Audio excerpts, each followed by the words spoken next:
This is Apollo Control at 61 hours, 39 minutes. We've had no further conversation with the crew since our last report. Flight surgeon says there is no indication at this time that they have begun to sleep, but we expect they'll be getting to sleep here shortly. Coming up in less than 10 seconds now, we'll be crossing into the sphere of influence of the moon. A computational changeover will be made here in mission control. At this point, as the moon's gravitational force becomes the dominant effect on the spacecraft trajectory, and our displays will shift from Earth reference to moon reference. At that point, which occurred a few seconds ago, the spacecraft was at a distance of 186,437 nautical miles from Earth and 33,822 nautical miles from the moon. The velocity with respect to the Earth was 2,990 feet per second, and with respect to the moon, about 3,272 feet per second. The passive thermal control mode that was set up for the second time by the crew appears to be holding well at this point, and all spacecraft systems are functioning normally. The mission going very smoothly. At 61 hours, 41 minutes, this is Apollo Control, Houston.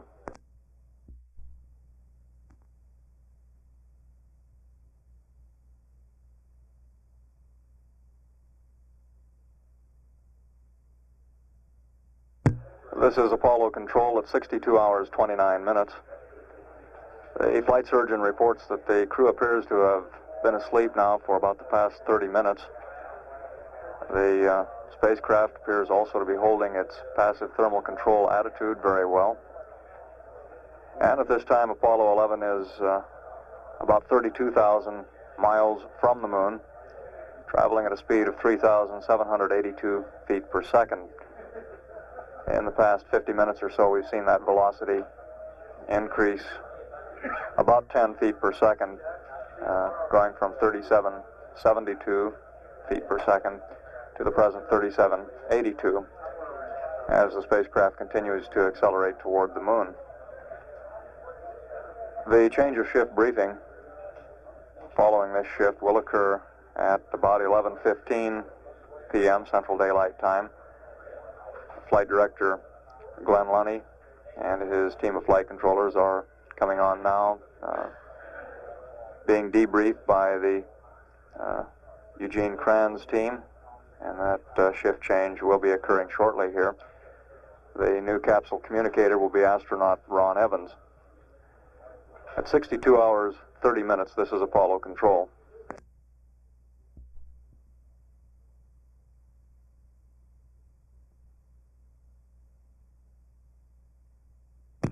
This is Apollo Control, 63 hours, 29 minutes ground elapsed time.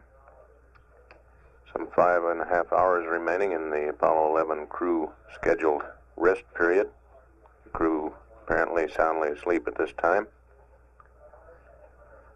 Spacecraft now 29,716 nautical miles out from the moon.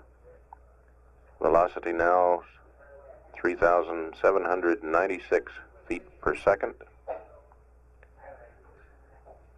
Black Team Flight Director Glenn Lunny going around the room discussing with the various flight control positions the situation for the sleep shift. Talking now to Flight Dynamics Officer on the pros and cons of doing or not doing mid-course correction burn number 4.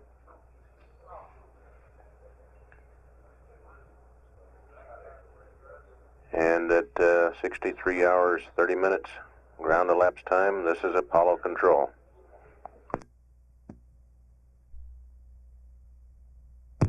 This is Apollo Control, 64 hours, 28 minutes ground elapsed time.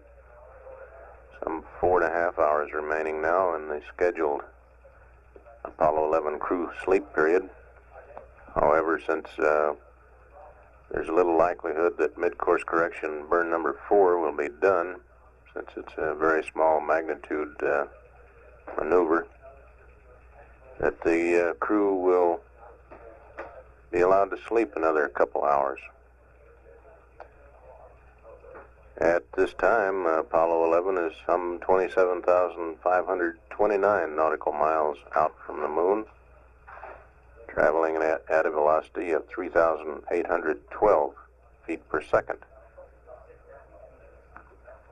The black team of flight controllers has settled in for the night.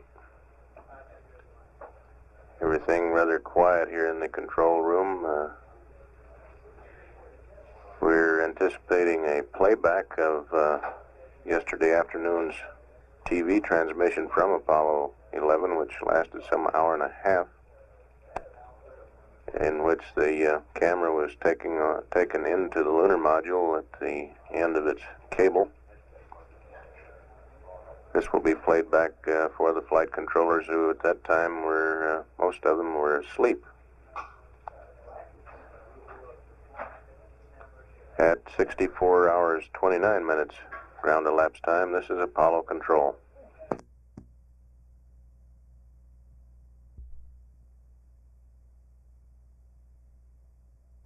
This is Apollo Control, 65 hours 28 minutes ground elapsed time. 3.5 hours remaining in the scheduled sleep period for a crew of Apollo 11. However, this will likely run to more like 5.5 hours remaining. Countdown clock for lunar landing now showing 37 hours 18 minutes. Apollo 11 now 25,280 nautical miles out from the moon, traveling at a velocity of 3,832 feet per second. In terms of distance,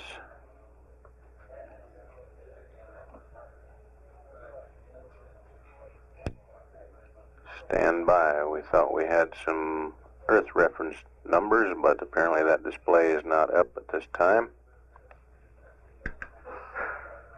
Present weight of the spacecraft, 96,029 pounds.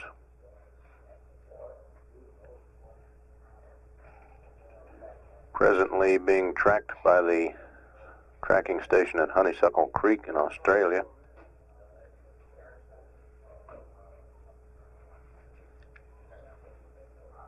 And at 65 hours 29 minutes ground elapsed time, this is Apollo Control.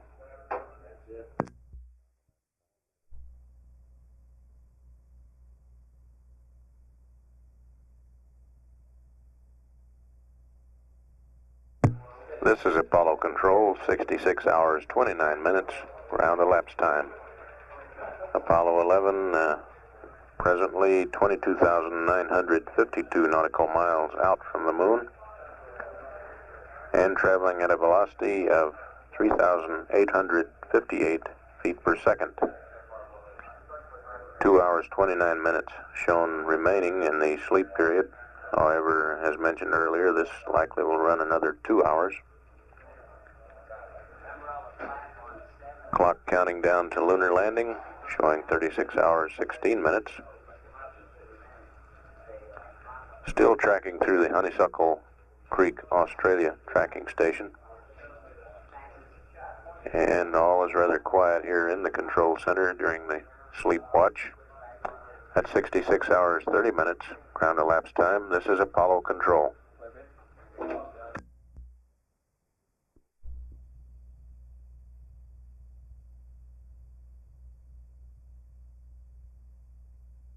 This is Apollo Control, 67 hours, 28 minutes, ground elapsed time. Midcourse correction burn number 4 has been deleted from the flight plan on the recommendation to Flight Director Glenn Lunny from the Flight Dynamics Officer Jay Green. The maneuver, had it been carried out as planned, would be in the neighborhood of 1/2 foot per second velocity change. As it is now, the trajectory is being predicted to arrive at near point or closest approach of about 62 nautical miles, plus or minus 2 miles, if nothing else is done to the trajectory. That is, if no maneuver is made. Spacecraft cabin pressure now holding at 4.7 pounds per square inch. Temperature 60 degrees Fahrenheit.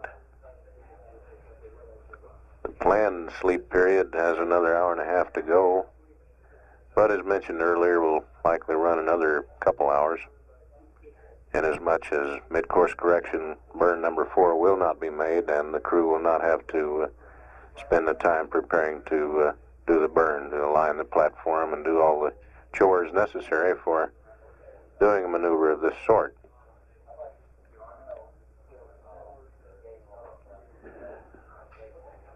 Clock counting down to lunar landing, showing 35 hours, 17 minutes.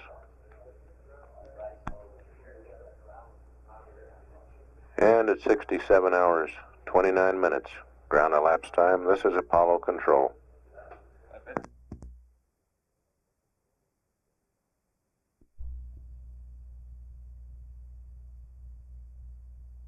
This is Apollo Control, 68 hours, 28 minutes, ground elapsed time. Some 2 hours and 31 minutes remaining in the crew sleep period according to the revised schedule, inasmuch as mid-course correction burn number 4 has been omitted. Still being tracked, Apollo 11 still being tracked by the Honeysuckle Creek, Australia station. And here in Mission Control, the yesterday's hour-and-a-half long television pass as the crew manned the limb for the first time on checkout is being replayed. This will be piped across to the news center for anyone who might want to view it again. At 68 hours, 29 minutes ground elapsed time, this is Apollo Control.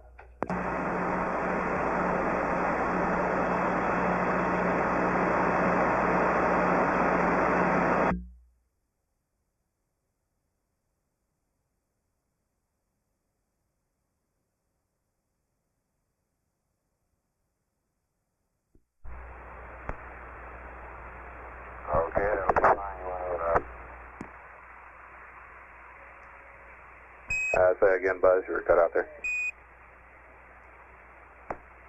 Okay, I'll see you in 71 hours. Roger.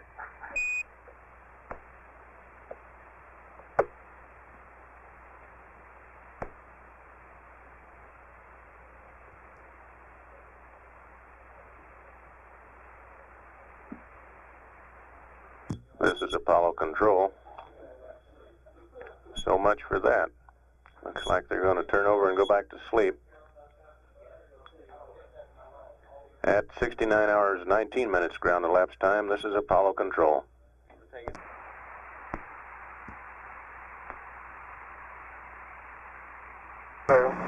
Planned wake-up time for the crew is 71 hours elapsed. Cliff Charlesworth and the green team of flight controllers has just relieved Glenn Lenny's black team. Capcom now is Bruce McCandless. Apollo 11 is 13,638 nautical miles from the moon.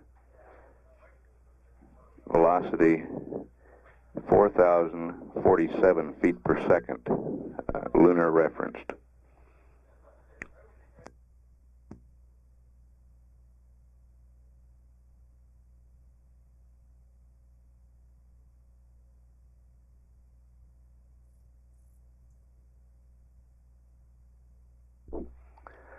Apollo 11 is 12,486 nautical miles from the moon, approaching at a velocity of 4,087 feet per second. We'll stand by here and see whether we put in a call to the crew. putting a call into the crew now.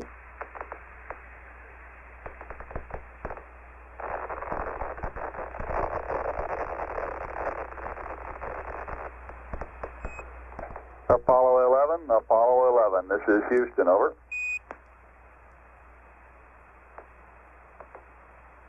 Good morning again, Houston, Apollo 11. Roger, 11, good morning.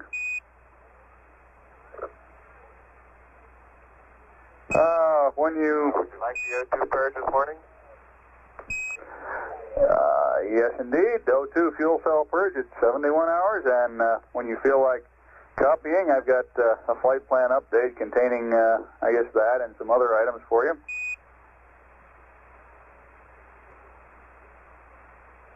Okay, stand by. Houston, Apollo 11. Now go ahead with the flight plan update. Roger, 11. This is Houston. At approximately 71 hours to 72 hours, we have you down for an EAT period, which I imagine is probably in progress already. 71 hours O2 fuel cell purge. 72 hours GET. A CO2 filter change number 6. Secondary radiator flow check. And we'll send you up a P37 block data on 2-hour fast parasynthian fast return mode abort. At 73 hours, 00 minutes, stop PTC at approximately 0 degrees roll. That is, when you're coming up on 0 degrees roll angle, around 73 hours, we'd like you to stop PTC. And perform a P52 option 3, remaining in the PTC RefSmet for a drift check. 73 hours, 20 minutes. We'll give you a P27 update to the landing site RefSmet, LOI-1 state vector and target load. 73 hours, 30 minutes. A maneuver to 000 roll, pitch, and yaw. High gain antenna angles will be pitch 0, yaw 335, and perform a P52 option 1 using the new landing site RefSmet. Resume the nominal flight plan at 74 hours GET, over.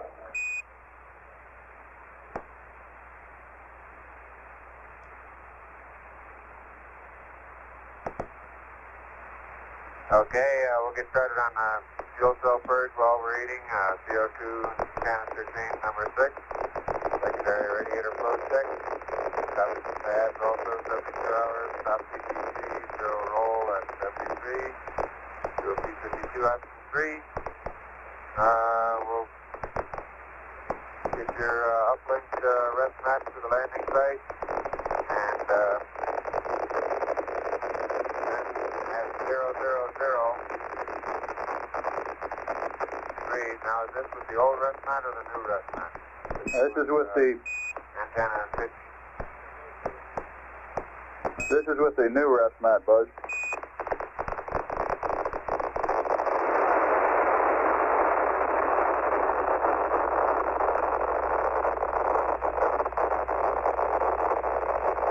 Apollo 11, this is Houston, over.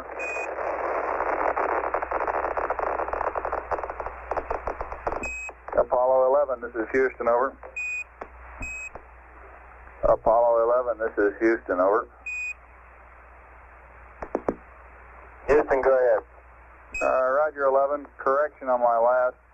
At 7320, we uplink you the new RefSmet, and 7330, we'd like you to maneuver to 0 roll, 0 pitch, 0 yaw in the old RefSmet, and then torque around to the new RefSmet and run your P52 option 1 in that same inertial attitude, over.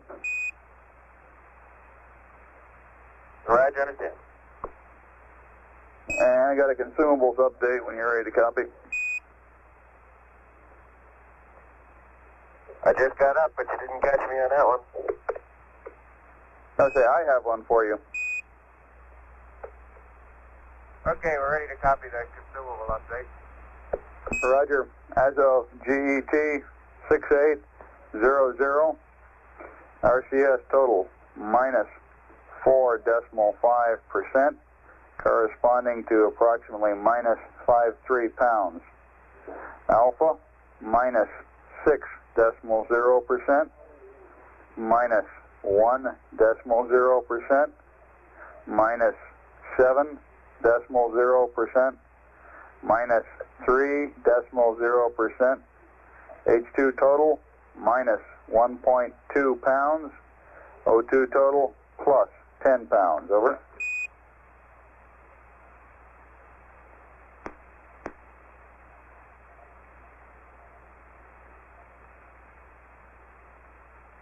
Roger, and our readouts on board are Alpha is 82, Bravo is 84, Coco is 84, and Delta is 87. Houston, roger out. And you want us to cycle AO2 and H2 bands, I imagine, huh?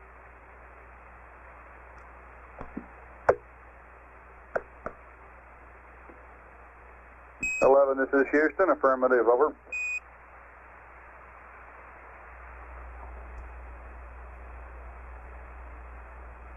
Houston, Apollo 11, I have a status report for you. Go ahead, 11. Roger, on fleet, CDR, CMP 7.5, LMP 6.5, over. Roger, 7.5 for each, over. Negative LMP 6.5. Roger, 7.5, 7.5, and 6.5. And I got a few words for you here on the SPS engine performance, over.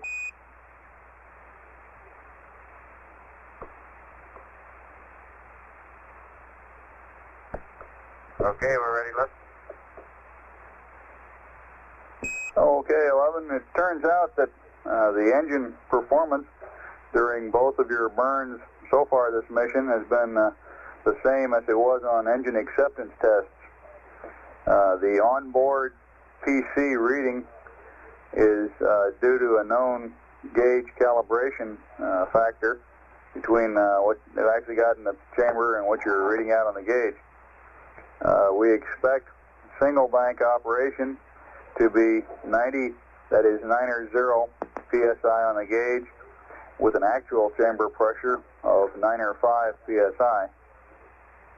In dual bank operation, the chamber pressure is 94 psi on the gauge, with an actual of 99 psi.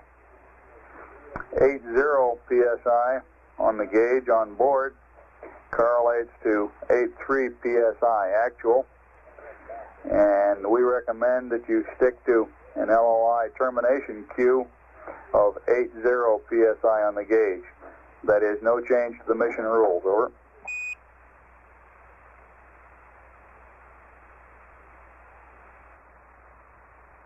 Apollo 11, roger, we got all that. Houston out. This is Apollo Control at 71 hours, 31 minutes. Apollo 11's distance from the moon now 11,232 nautical miles, approaching at a velocity of 4,141 feet per second.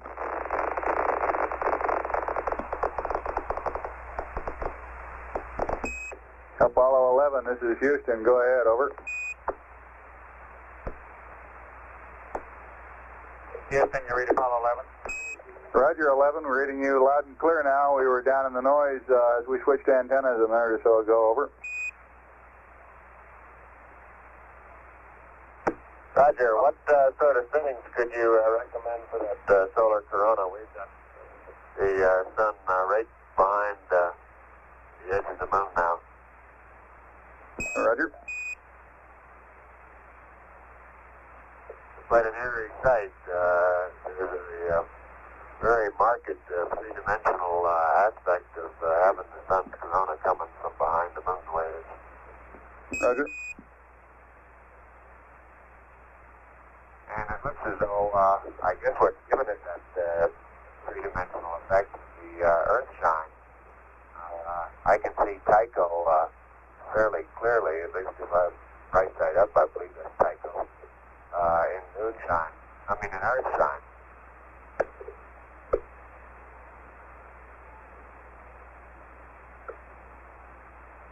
And of course I can see the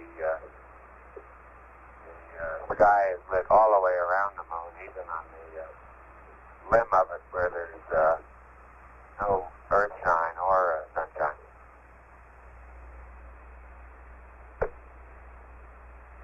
Apollo 11, this is Houston, over. Go ahead. Roger. If you'd like to take some pictures, we recommend using a magazine uniform, which is loaded with high-speed black and white film. Interior lights off. Electric Hasselblad with the 80 millimeter lens, and you're going to have to hand hold this, I guess. We're recommending an f-stop of 2.8, and we'd like to get a sequence of time exposures. Over.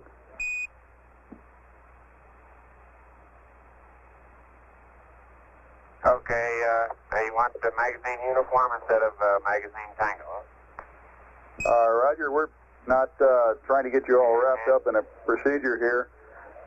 This is on a not to interfere basis. Of course, over. Okay. And on the exposures, we're looking for an eighth of a second, a half a second, and if you think you can steady the camera against anything to get longer exposures, 2 seconds, 4 seconds, and 8 seconds, over. Roger, copy. Roger, up.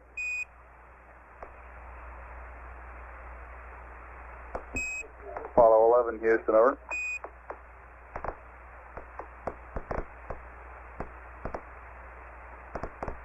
Go ahead, Houston.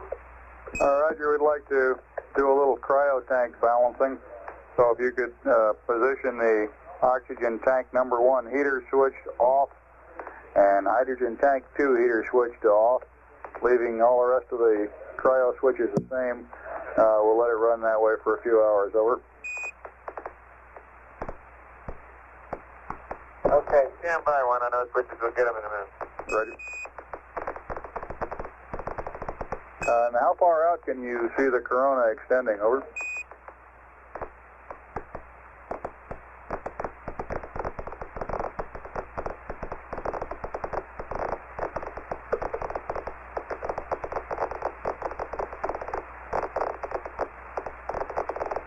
Well, it's a little bit like zodiacal light. It keeps going out farther and farther.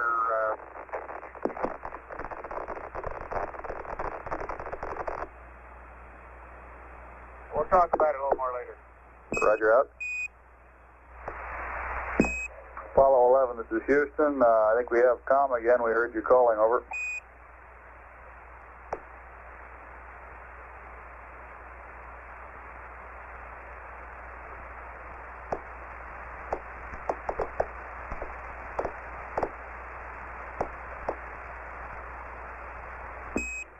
Apollo 11, this is Houston. Were you calling, over?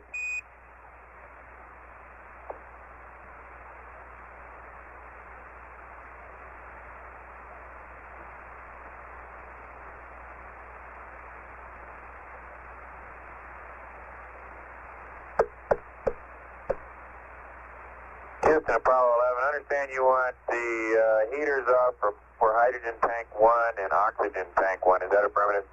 That's negative, Mike. Hydrogen tank number 2 heaters off, and oxygen tank number 1 heaters off.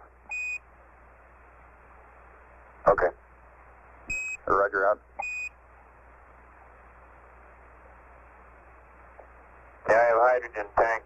2 heaters off. I have oxygen tank number 1 heaters off. Roger, out.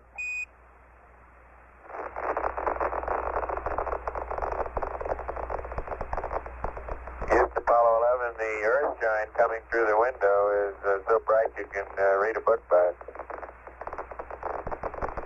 Oh, very good. That was Mike Collins reporting.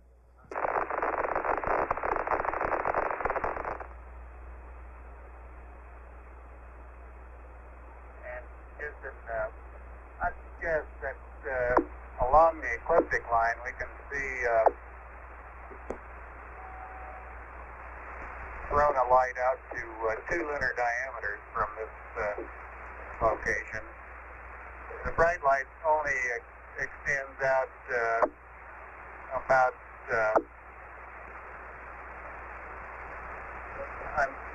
an eighth to a quarter of the lunar radius.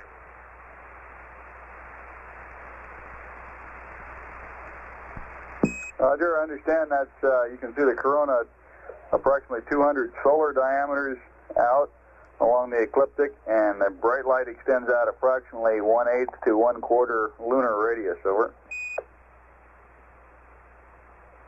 That's 2 lunar diameters along the ecliptic, and the bright part, right, a quarter to an eighth of a lunar radius out, and that's perpendicular to the ecliptic line on the South Pole.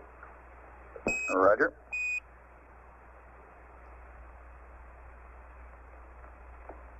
That last transmission was from Neil Armstrong.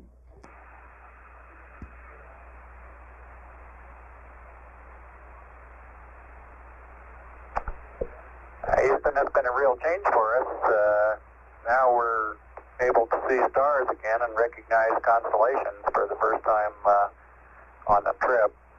It's the sky's full of stars, just like the night side of Earth. But all the way here, we've only been able to see stars occasionally and perhaps through the binocular, but not recognize any star patterns. I guess it's turned into night up there, really, hasn't it?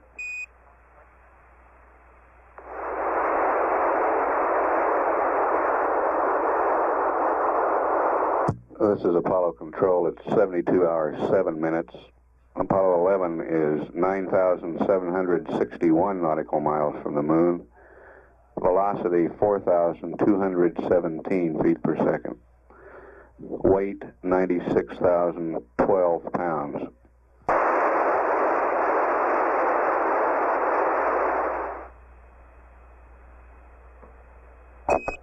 Apollo 11, this is Houston. How do you read? Over. Okay, we went to the high gain. Looks like you have a little trouble getting signal strength there. Roger, we missed an omni switch there. Over. Right. On the secondary loop check, when we went to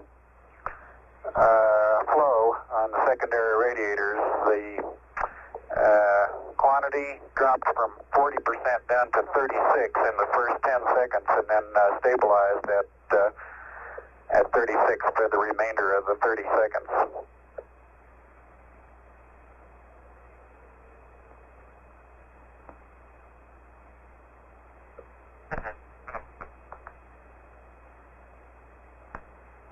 Apollo 11, this is Houston.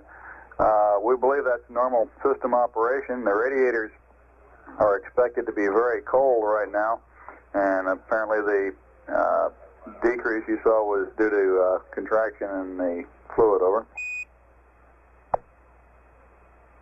Okay, we'll go ahead with the procedure just as if there were no decrease in accumulator quantity, right? Roger, press on.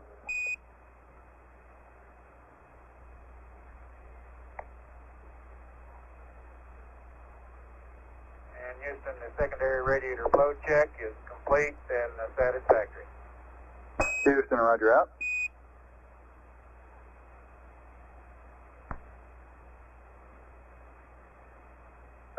And that's a good deal, because we don't have to have any meetings about whether we're going to do it or don't do it anymore. That's for sure.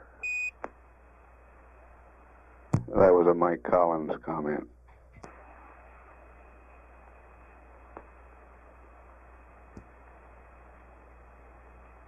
Flight director says ouch.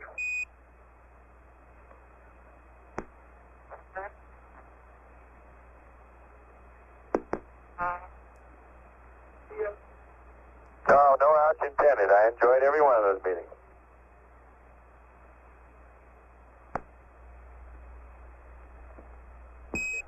11, this is Houston. I have your Paracynthian +2 pad, P30 format when you're ready to copy.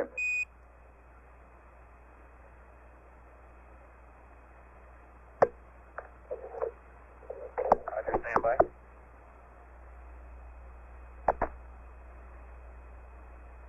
Houston, Apollo 11, ready to copy Paracynthian +2. Apollo 11, this is Houston. Paracynthian +2 hours, pad, SPS GNN 62710 plus 098 minus 019er. GET ignition 077462248.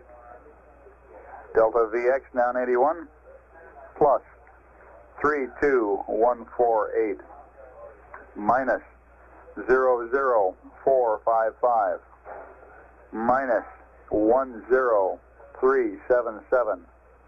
Roll NA, pitch 307. And the remainder of the pad is NA. GDC align stars, Vega and Deneb. Roll 243 183 012. No ullage.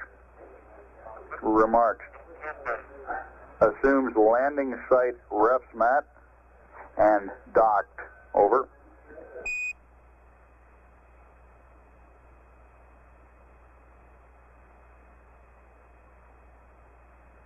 Roger, SPS GNN 62710 plus 098 minus 019er 07746 2248 plus 32148 minus 00455 minus 10377. NA 307. Vegan Deneb 243 183 012. No ullage. Landing site rest mat docked. And you haven't changed in the LEM weight, over. And no change in the LEM weight, and read back is correct. Out.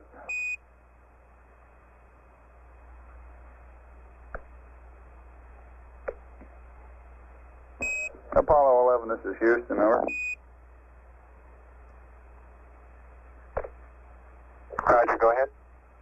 Roger, we're having difficulty getting commands into the spacecraft. We'd like you to cycle your up telemetry switch to command reset and off and then back to normal, over.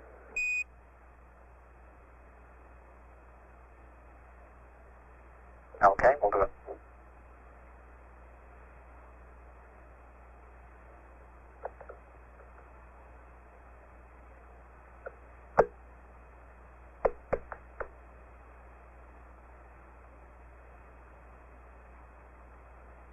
We have you on high gain right now. You want us to switch over to Omni?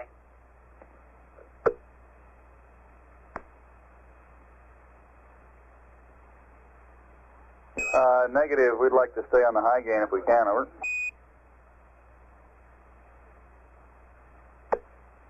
Okay.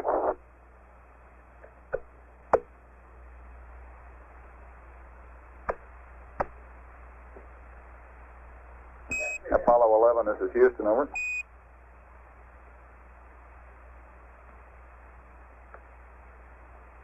Go ahead.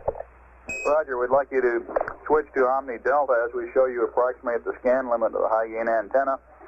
We will then command Omni Delta down here after you advise us you've switched, and then you can select Bravo on board, and we'll be back in the Omni antenna commanding business, over. Okay, we're going to Delta now.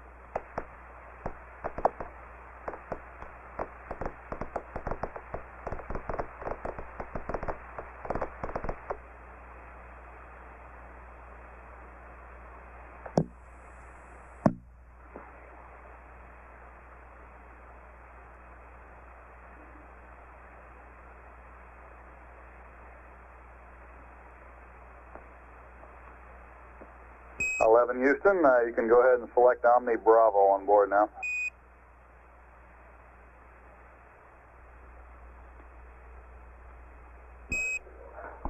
Apollo 11, this is Houston. If you have a minute or so free, we can read you up the morning news here.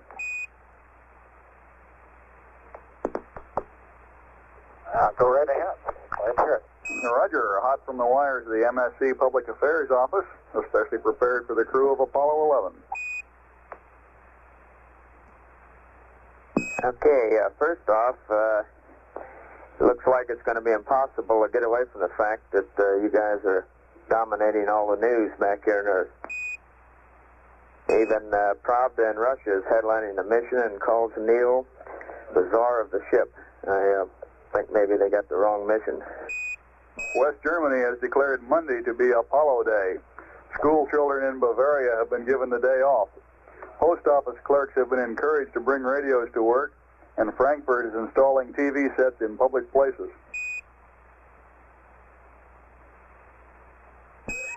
BBC in London is considering a special radio alarm system to call people to their TV sets in case there's a change in the EVA time on the moon. And in Italy, Pope Paul VI has arranged for a special color TV circuit at his summer residence in order to watch you, even though Italian television is still black and white. Back here in Houston, your three wives and children got together for lunch yesterday at Buzz's house. According to Pat, it turned out to be a gab fest. The children swam and did some high jumping over Buzz's bamboo pole.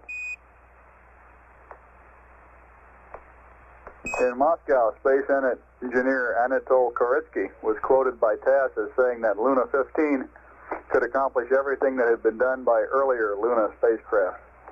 This was taken by the press to mean Luna 15 could investigate the gravitational fields, photograph the moon, and go down to the surface to scoop up a bit for analysis. Even the kids at camp got in the news when Mike Jr. was quoted as replying, "Yeah," when somebody asked him if his daddy was going to be in history.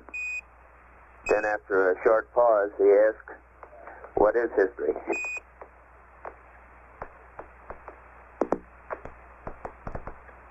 In Washington, President Nixon is planning to use his executive power to streamline the Interstate Commerce Commission. According to industry sources, it was reported Nixon would trim the commission from 11 to 7 members by not making new appointments. And the big news around Houston today concerns the Astros. In the sports world, the Houston Astros rallied in the ninth inning at Cincinnati to dump the Reds 7-4. Going into the ninth, however, things looked pretty bleak. The Astros were trailing 4-3. Then with one out, Jesus Alou stroked a single to the right field.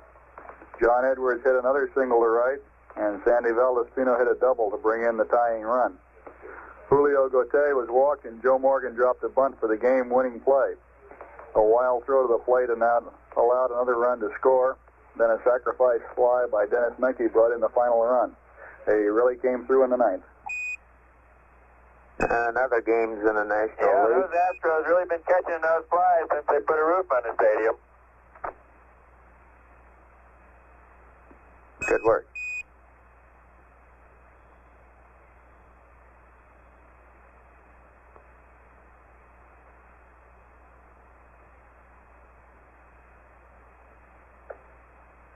In other games in the National League, New York beat Montreal 5-2.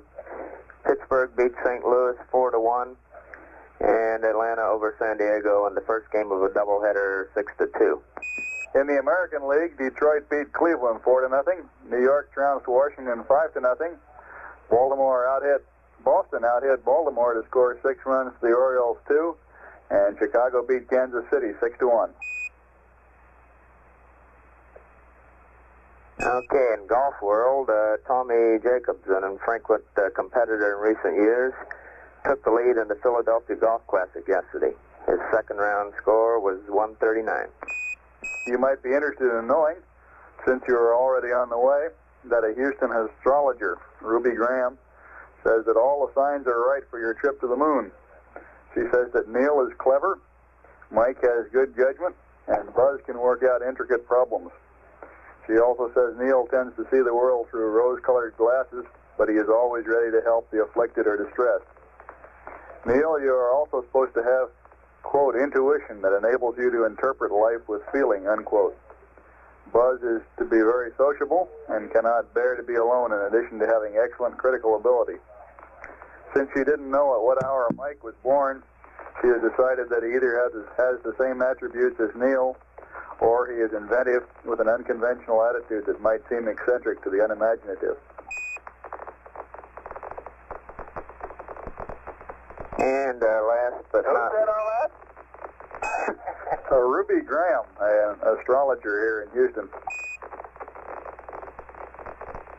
Now we checked with flight operations for all the signs for the mission, and then we, of course, had to make sure that everything was really all set.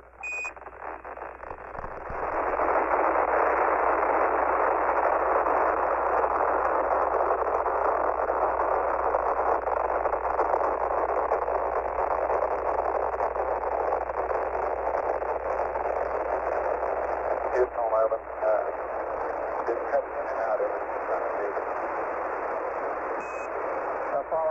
Apollo 11, this is Houston. We're switching Omnis.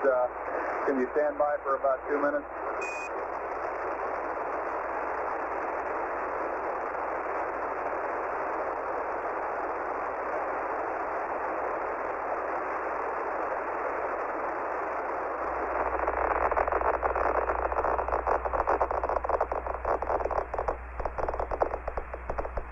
Houston 11, radio check. 11, Houston, go ahead. Roger, you cut out after Tommy Jacobson. I guess we got into antenna switching problems. Okay, following Tommy Jacobs, we have the hot smoking word from a local Houston astrologer by the name of Ruby Graham. She says that all the signs are right for your trip to the moon. Neil is clever, Mike has good judgment, and Buzz can work out intricate problems. She also says Neil tends to see the world through rose-colored glasses, but is always ready to help the afflicted or distressed. Neil, you're also supposed to have, quote, intuition that enables you to interpret life with feeling, unquote. Buzz is supposed to be very sociable and cannot bear to be alone, in addition to having excellent critical ability. Since you didn't know at what hour Mike was born, she decided he either has the same attributes as Neil, or that he is inventive with an unconventional attitude that might seem eccentric to the imaginative. And that's 30 for today, over.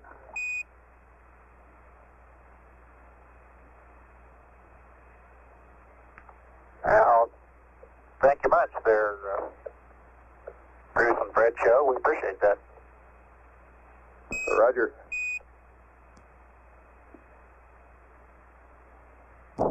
That was Fred Hayes alternating with Bruce McCandless on that newscast. Did you hear our comment about the Astros? The one about the roof? Yep.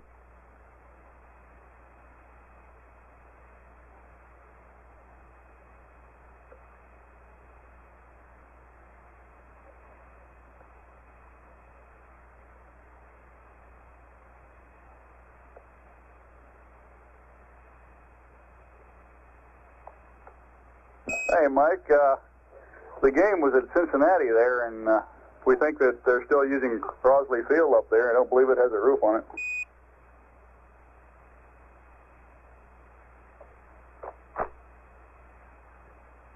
You got him on that one. Right. I guess they're just getting to be a good team in the clinch. They certainly seem to be.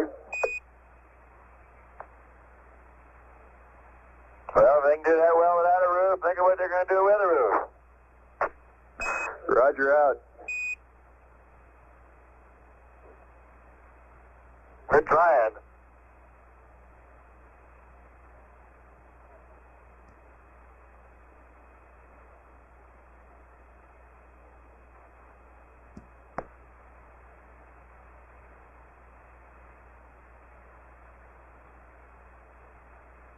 An old Oiler fan is trying to comment on an alien game.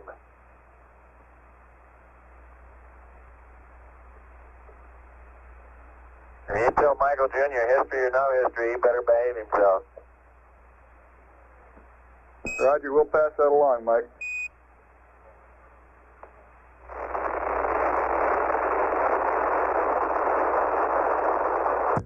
This is Apollo Control at 72 hours 45 minutes.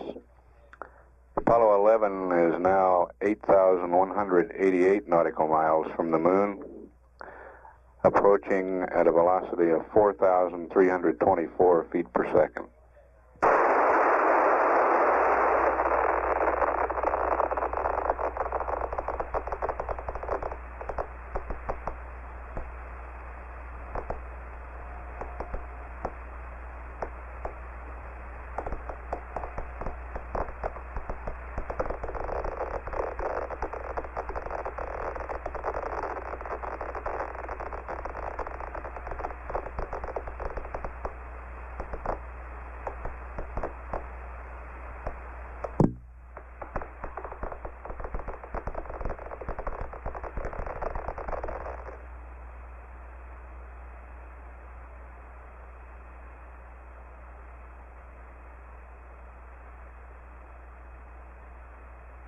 Apollo 11, Houston. If it's convenient with you, we have an LOI-1 pad that we can pass up to you now. Over. Stand by.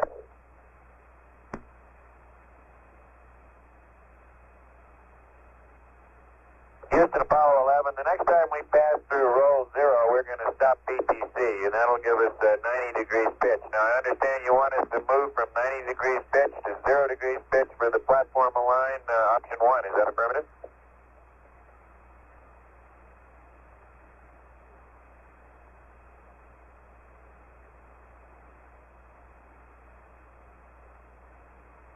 Stand by, please.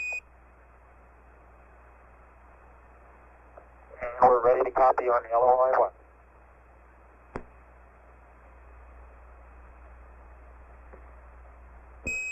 Apollo 11, this is Houston. When you stop at 0 roll, you'll be in approximately 90 pitch, 0 yaw, 0 roll. We'd like you to run the first P-52, that is the P-52 option 3, from that attitude. Then we'll uplink you a new refs mat, either before or while you're maneuvering to 0, 0, 0. Then you can torque the platform around and run the second refs mat. Over. Run the second P-52. Over. Okay. And I copied you're ready for the LOI-1 pad. Over. Go ahead. LOI-1, SPS, GNN, 62710, plus 098, minus 019er. GET ignition, 075, 49er, 49er65, minus 28897, minus 03944, minus 00686, roll 358, pitch 226, 347, 01692, plus 00610, 29er 173, 602, 29er 108, section star 31, 1066, 358. The remainder of the pad is NA. GDC align, Vega and Deneb. 243 183 012. no ullage. The horizon will be visible just below the upper edge of the hatch window 2 minutes prior to the LOI burn. It will not be visible in the rendezvous window on the left-hand side. LOS at 75 hours, 41 minutes, 23 seconds. AOS at 76, 1529er. AOS without the LOI burn, 76, 0530.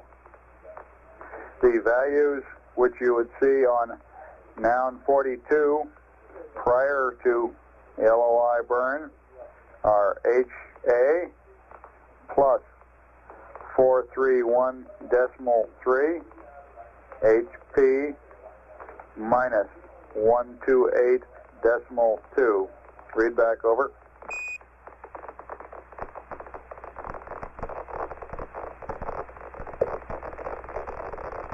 Roger, LOI-1, NCSGMN, 62710, plus 098, minus 019, 075, 49er, 49er65, minus 28897, minus 03944, minus 00686, 358, 226, 347, 01692, plus 00610, 29er 173, 602, 29108, 31, 106.6, 358. CDC aligned, Vega Deneb, 243, 183, 012. No ullage. Horizon in the hatch window 2 minutes before SIG. AOS with an LOI 76 1529er. AOS without an LOI 760530. HA before the burn 431.3, HP minus 128.2. Say again, LOS time. Roger, LOS time 754123. Over. Understand, 754123. 11, this is Houston. Read back correct. Out.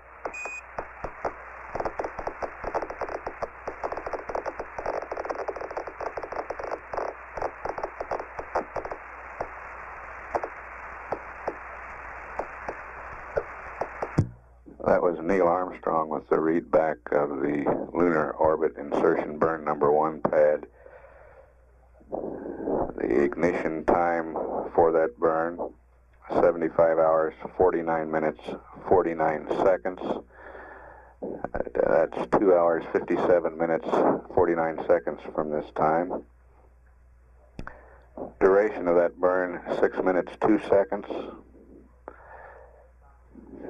Retrograde and the change in velocity, 2,917.3 feet per second. The expected orbit following that maneuver is 169.2 by 61 nautical miles.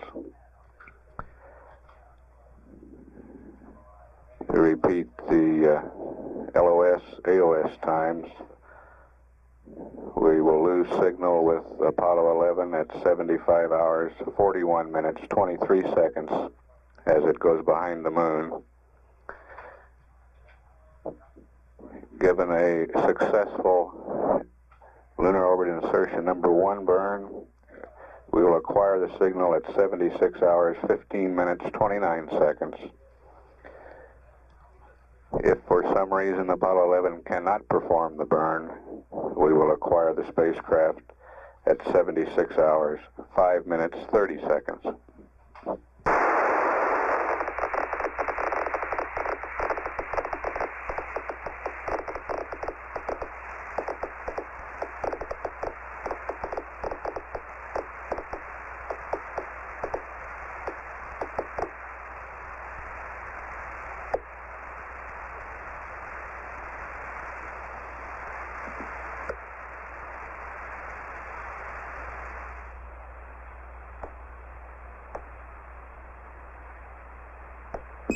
Apollo 11, this is Houston, over. Go ahead. Roger. Apparently we missed getting your onboard readouts on battery Charlie and pyro batteries Alpha and Bravo last night. I wonder if you could give us some fresh numbers, over.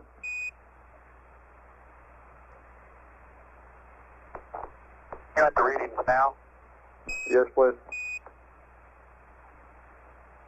If it's convenient for you.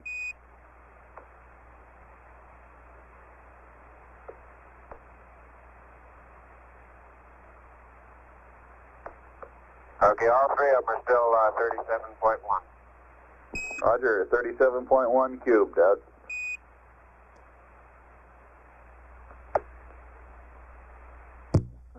This is Apollo Control at 73 hours, 6 minutes. Apollo 11's distance from the moon is now 7,331 nautical miles.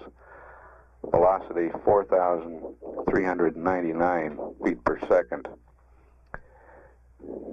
The ignition time passed up to the crew on this pad is 4 minutes 39 seconds earlier than the LOI-1 time published in the flight plan prior to liftoff.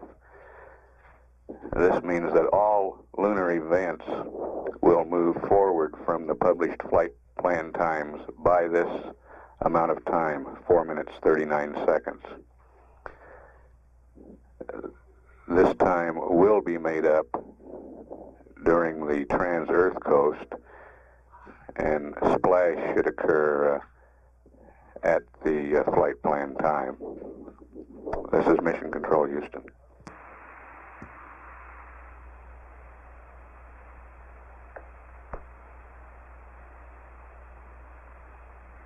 Houston, Apollo 11, the P-52 option 3 is complete. We're maneuvering to 000. Roger, we observe you maneuvering, and we'll have some uplinks for you in a couple of minutes here. Okay.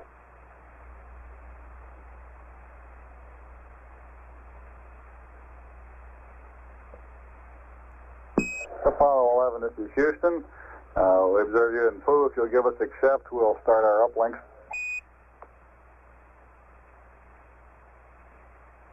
You got it, Houston. Roger, out.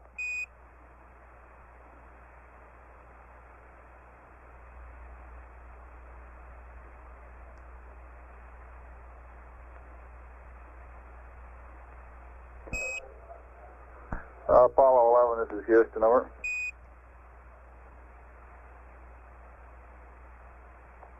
Go ahead, Houston. Roger, we're on low bit rate at the present time, so it's going to take us a little bit longer than normal to get this stuff up to you, over. I guess we're in no rush. Okay, we're here if you're there.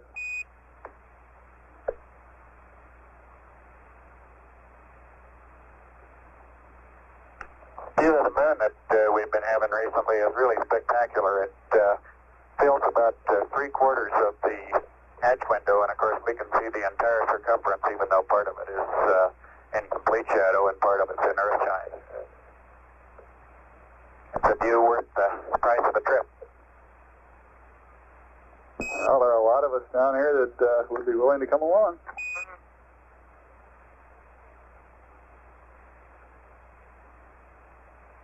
That was Neil Armstrong. I hope you get your turn and soon.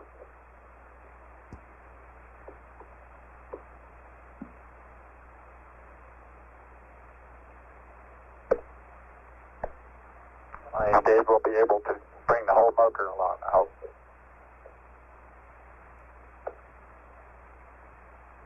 Save a lot of antenna switches. Say again, 11. One of these days we can bring the whole motor along, and then that'll save a lot of antenna switches. That's Charlie.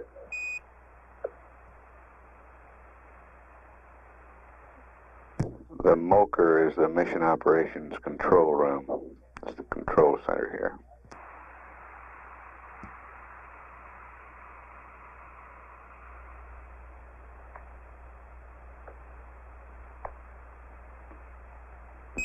Apollo 11, this is Houston, over.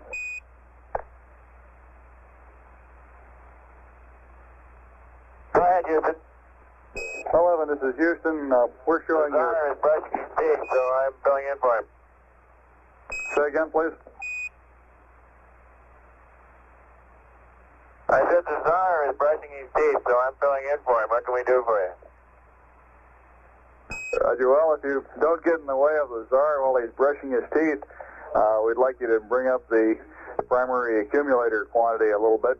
We're showing the quantity now at 20.6% on TM. Seems to have gone down a bit since you've gone into the shadow. We'd like it serviced to bring the quantity up to between 30 and 40%, preferably 35%, over. Okay. The computer is yours, 11. The loads are in and verified. You can go back to block. We're in block.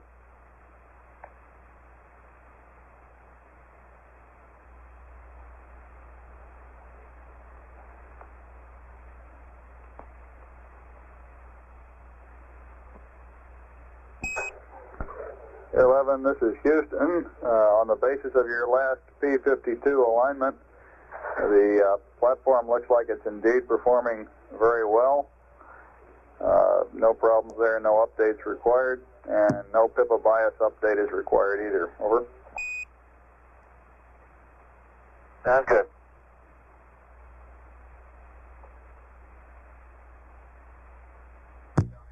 This is Apollo Control at 73 hours 25 minutes. Apollo 11 is 6,522 nautical miles away from the moon, approaching it at a velocity of 4,483 feet per second.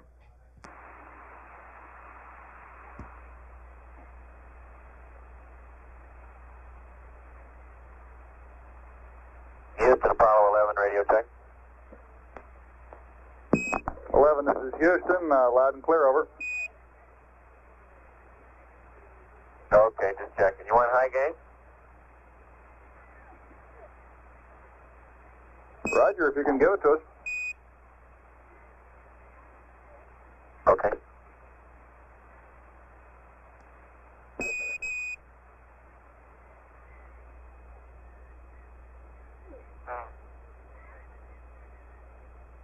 Houston, Apollo 11, how do you read on the high gain? Loud and clear on the high gain. Same here. So we've completed P52 option 1. Roger, we've been looking over your shoulder by TM.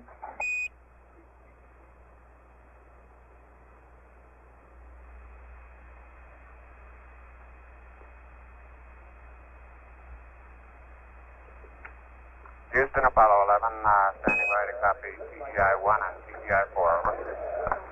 Roger, I've got the 1 and 4 pads here right now. I'll be ready to read them up to you in just a second.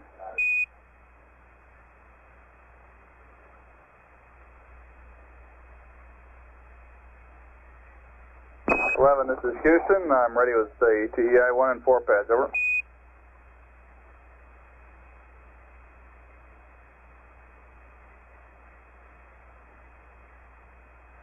Ready to copy.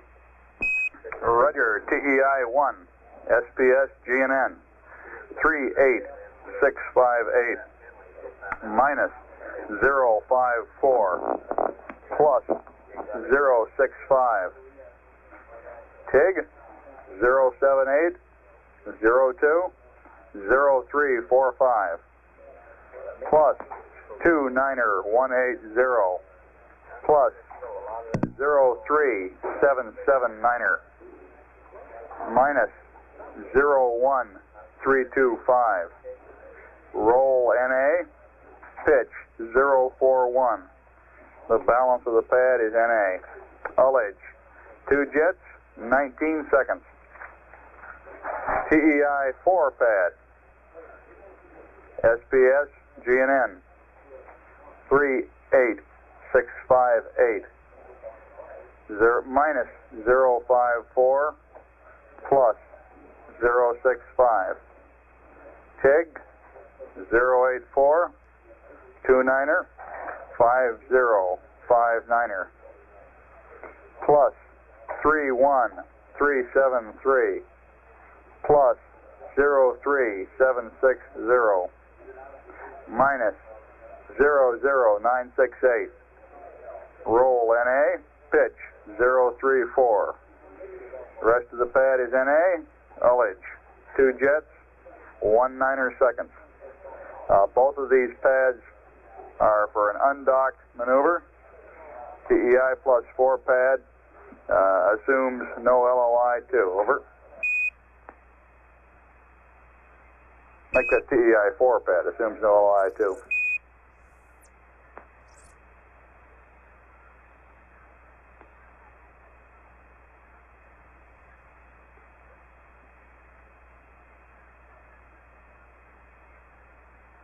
Roger, TEI 1, SPS GNN 38658, minus 054, plus 065, 078, 02, 0345, plus 29er 180, plus 03779er, minus 01325. Roll NA, pitch 041. 2 jet, 19 seconds undocked. TEI 4, 38658, minus 054, plus 065, 084, 29er, 5059er, plus 31373, plus 03760, minus 00968. Roll NA, pitch 034. 2 jet, 19 seconds, undocked, assumes no LOI-2. 11, this is Houston. 11, this is Houston. Read back correct. Out.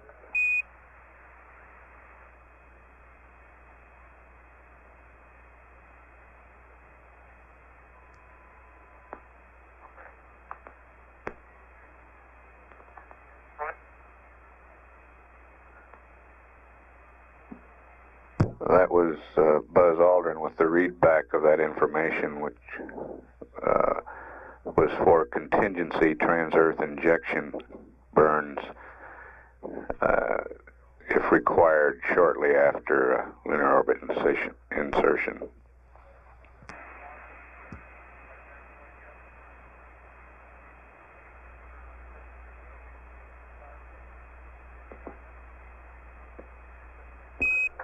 This is Houston, over.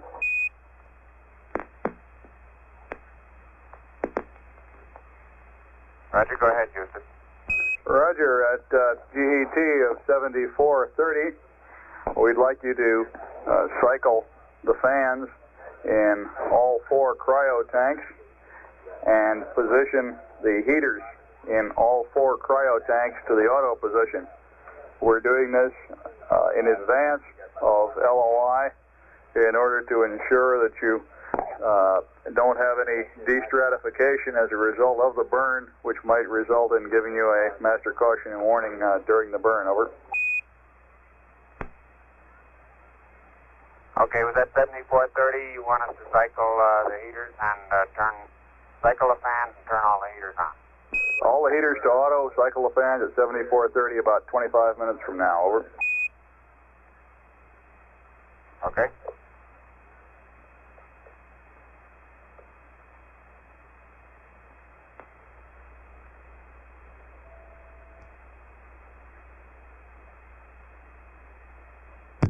This is Apollo Control at 74 hours, 8 minutes. Apollo 11 is 4,625 nautical miles away from the moon. Velocity 4,765 feet per second. We're 1 hour, 32 minutes away from loss of signal as Apollo 11 goes behind the moon. And we're about 1 hour, 41 minutes away from the LOI number 1 burn.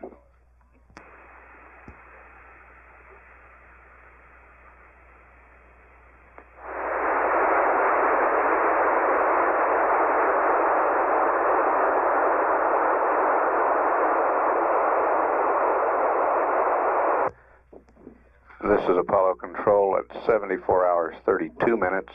Apollo 11 is traveling at a velocity of 3,000. Stand by. We've got a static display here.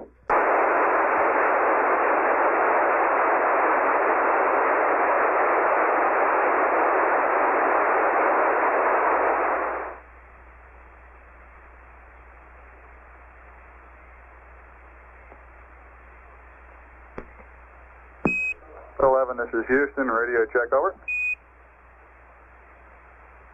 Houston 11. Roger, loud and clear now.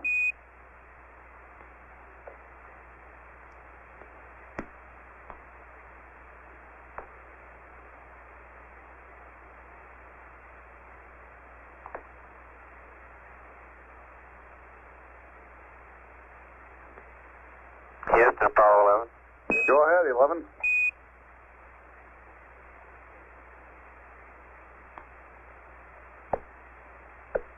Apparently this is not a very good Omni attitude for you. We're ready to start our TVC check.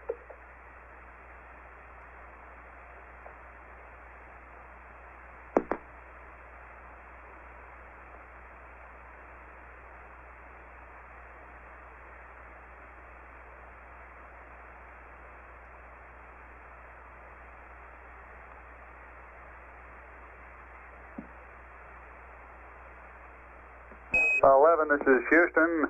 We're ready, except that we'd like to get the high gain antenna prior to this test. Over.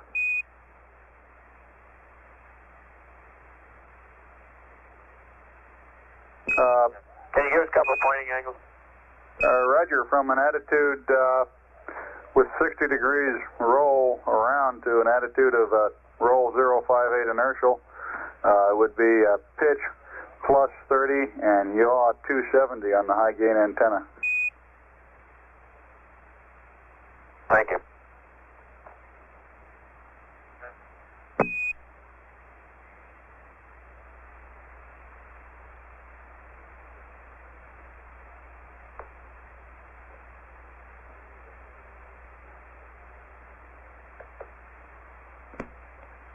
Apollo 11, this is Houston. Do you read over? Roger, loud and clear. Roger, we're reading you weak but clear.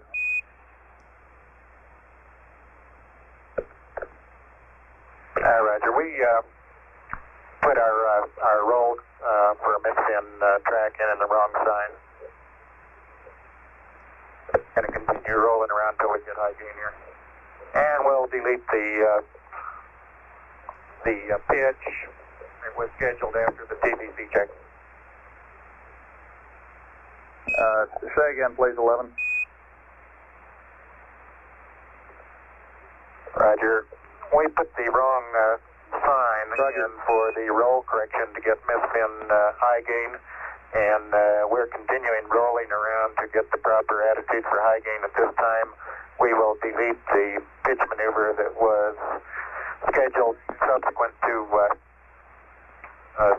the TV check, since we already have those pictures. Roger, we copy. And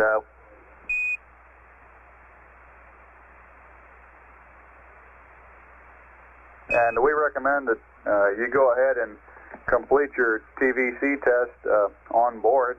If you have problems, we'll talk to you when you get around further into the high gain antenna attitude. Over. Roger.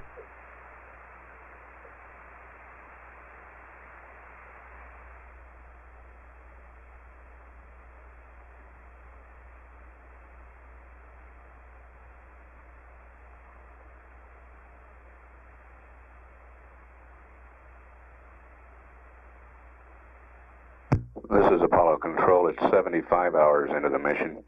Apollo 11 is 2,241 nautical miles away from the moon. Velocity 5,512 feet per second. We're 41 minutes away from loss of signal as Apollo 11 goes behind the moon. We're 49 minutes away from the lunar orbit insertion maneuver number 1.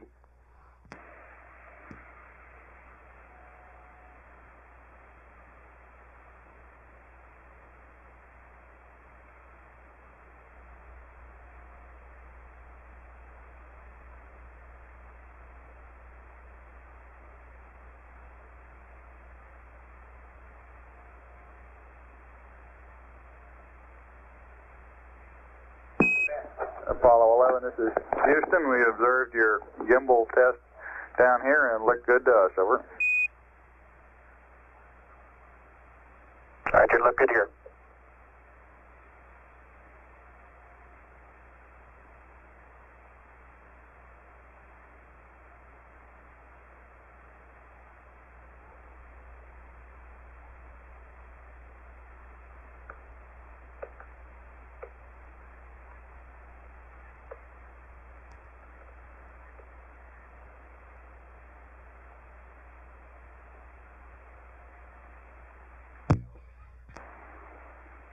This is Apollo Control. It's 75 hours, 15 minutes into the mission. Apollo 11's distance from the moon now is 1,516 nautical miles, 1,516 nautical miles. Velocity 5,981 feet per second.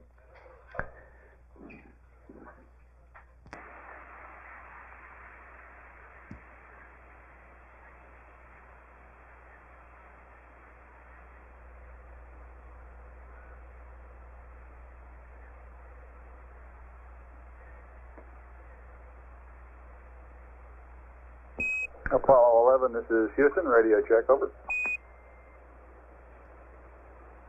Loud and clear.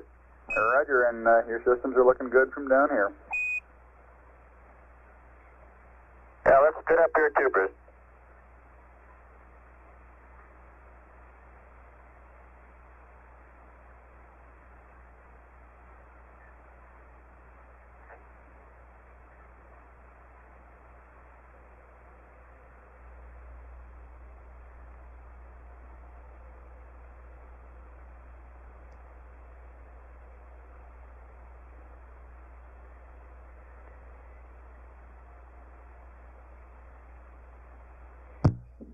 This is Apollo Control at 75 hours, 26 minutes. We're 15 minutes away from loss of signal. Apollo 11 is 966 miles from the moon. Velocity 6,511 feet per second. We're 23 minutes away from the LOI burn.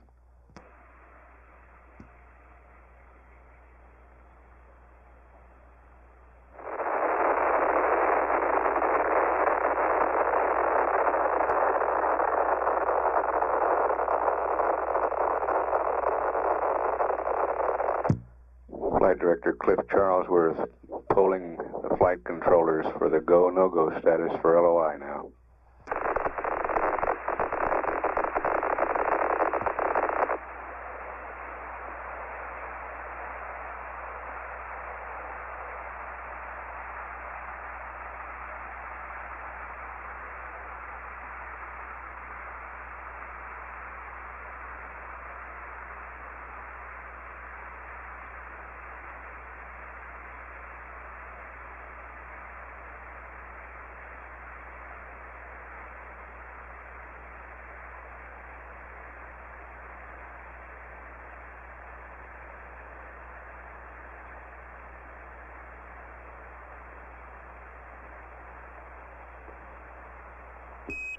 Apollo 11, this is Houston, over. Roger, go ahead, Houston, Apollo 11. 11, this is Houston. You are go for LOI, over. Roger, go for LOI. And we're showing about 10 minutes and 30 seconds to LOS. I would like to remind you to enable the BD roll on the auto RCS switches, over. Roger, and confirm you want PCM low going over the hill, over. It's affirmative, 11. Roger.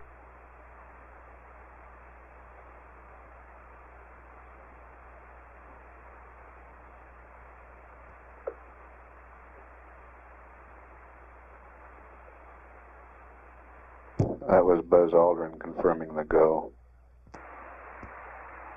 If you want, I'll put it back to high until just before LOS, over. Negative 11, low is okay for now, over. Roger.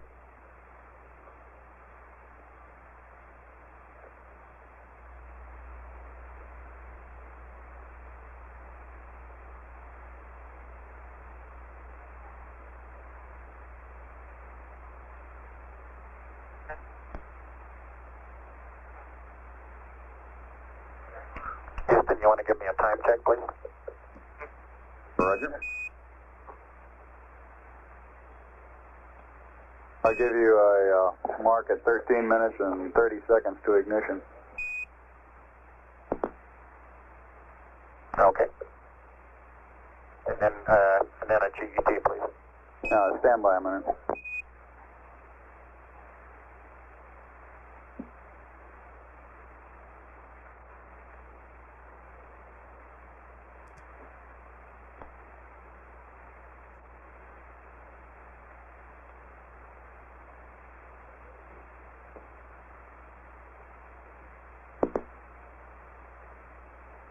I'll give you a time hack on GET at 75 hours, 37 minutes, and I'll try to bias it about a second and a half to allow for the time of flight.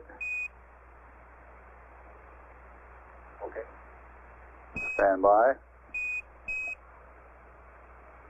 Mark, 75 hours, 37 minutes GET.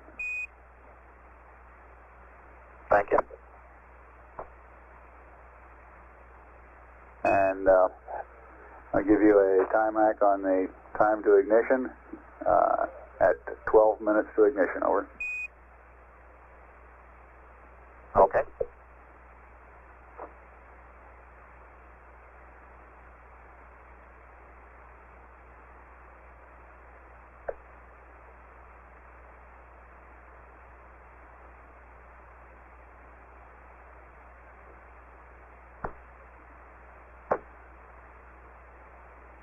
Stand by for a mark at TIG minus 12. Mark, TIG minus 12. Yeah, we're right on, Bruce. Thank you. Roger, out.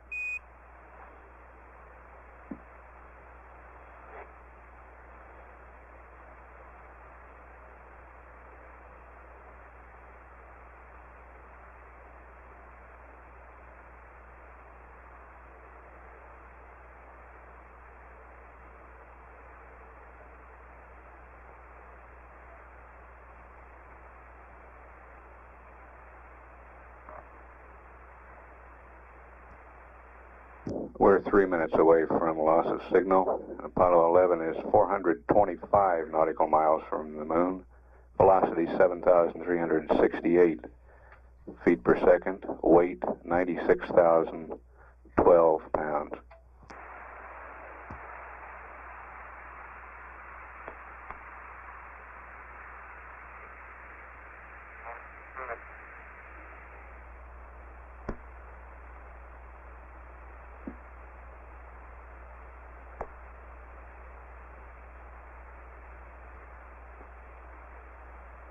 Apollo 11, this is Houston. All your systems are looking good going around the corner. We'll see you on the other side, over. Roger.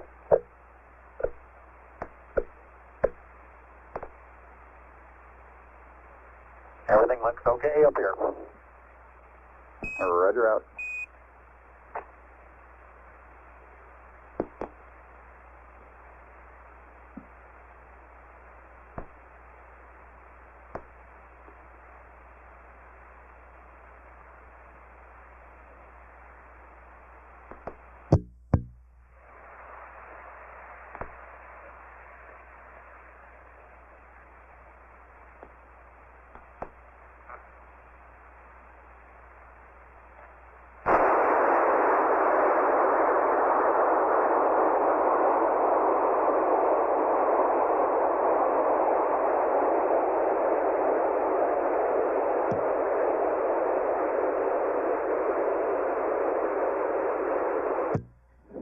And we've had loss of signal as Apollo 11 goes behind the moon. We were showing a distance to the moon of 309 nautical miles at LOS, velocity 7,664 feet per second. Weight was 96,012 pounds.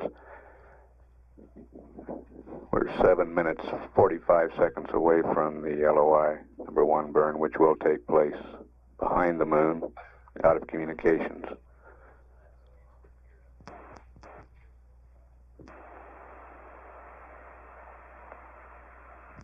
Here in the control center, two members of the backup crew, Bill Anders, Jim Lovell, have joined Bruce McCandless at the Capcom console. Alfred Hayes, the third member of the backup crew, has just come in too, and Deke Slayton, Director of Flight Crew Operations, is at that console. The viewing room is filling up. Among those we've noticed on the front row in the viewing room are astronauts Tom Stafford, John Glenn, Gene Cernan, Dave Scott, Al Worden, and Jack Swigert.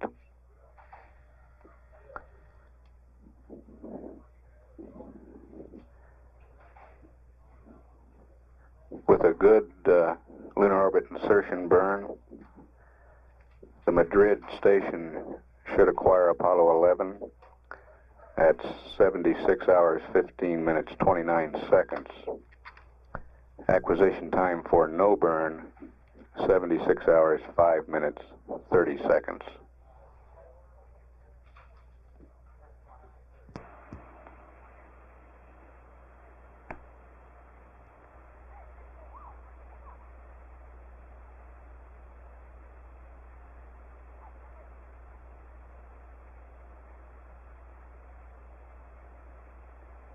This is Apollo Control at 75 hours, 49 minutes.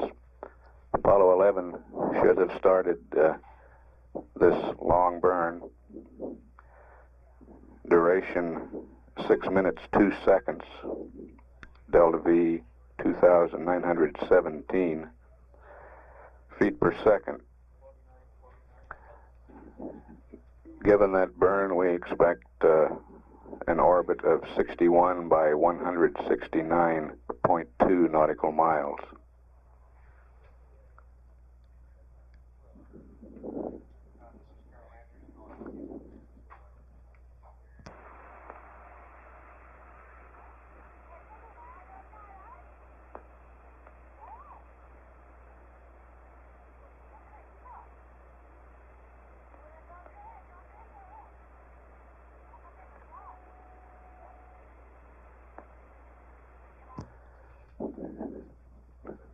We're 24 and a half minutes away from acquisition of signal with a good burn.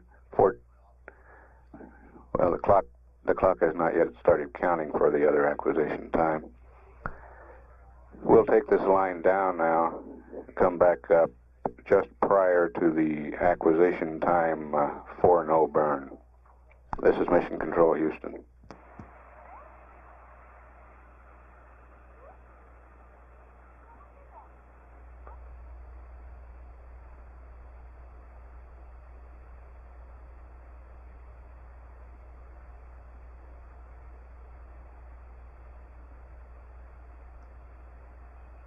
We're past the no burn acquisition time now, and we have received no signal.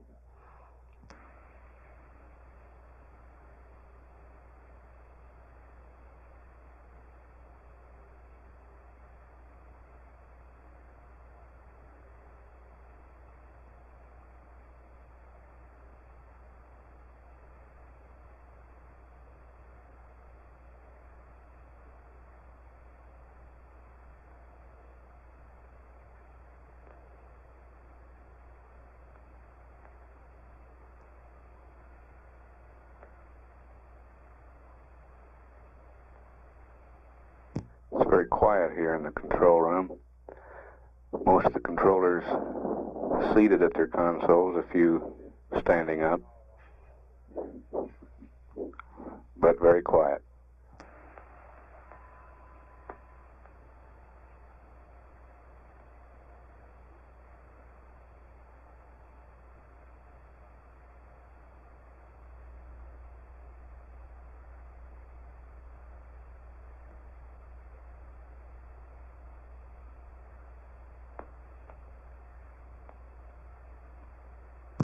Seven minutes from acquisition time.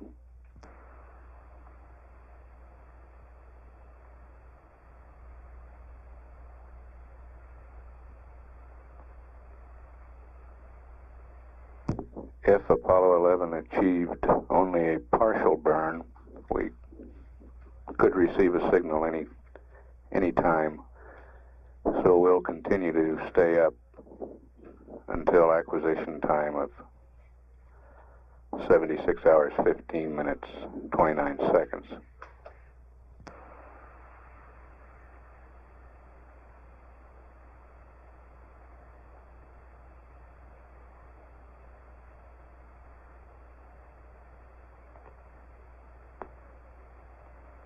And that time is the initial acquisition time. It could take a little longer to lock on to the signal for voice communications.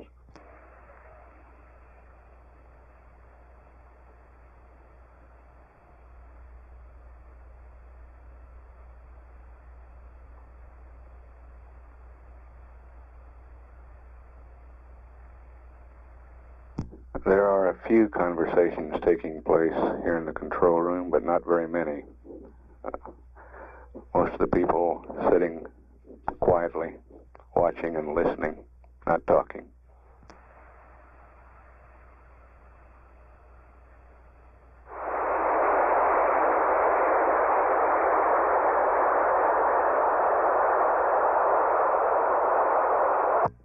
That noise is just bringing up the system. We have not acquired a signal.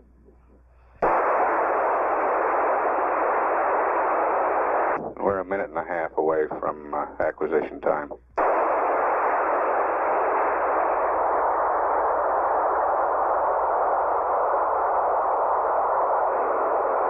Telemetry indicates that the crew is working on the antenna angles to bring the high gain antenna to bear.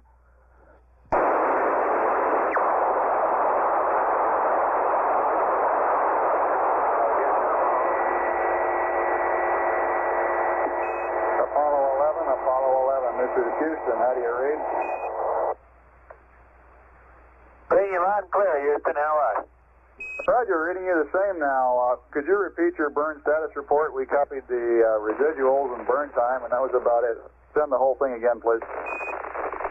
It was right perfect. Delta tick 0, burn time 557. CAD values on the angle, VGX minus 0.1, VGY minus 0.1, VGZ plus 0.1, no trim, minus 6.8 on Delta BC. Fuel was 38.8, Mach 39.0, plus 50 unbalanced.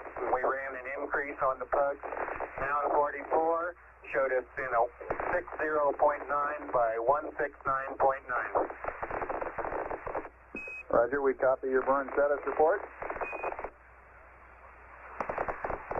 And the spacecraft is looking good to us on telemetry. Everything looks good up here.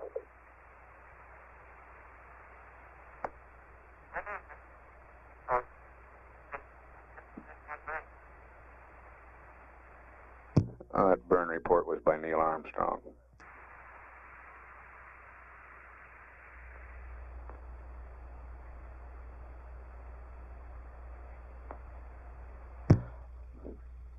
This is Apollo Control. We're showing spacecraft weight in lunar orbit, 72,004 pounds.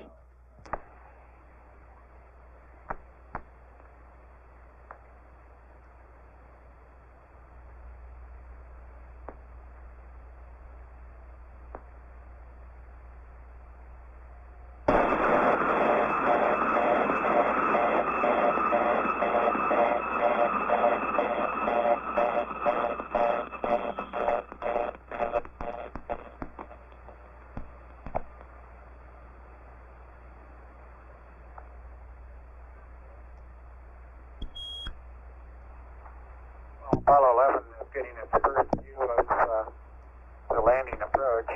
This time we're going over the Tarantius crater, and the pictures and maps brought back by Apollos 8 and 10 have given us a very good preview of what to look at here. Looks very much like the pictures, but like the difference between watching a real football game and one on TV. No substitute for actually being here. Roger, we concur, and we certainly wish we could see it firsthand also.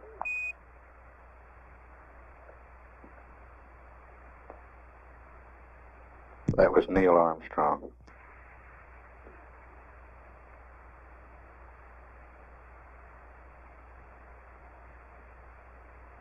We're going over the Messier series of craters right at time, looking vertically down on them. And Messier A, we can see good-sized blocks in the bottom of the crater.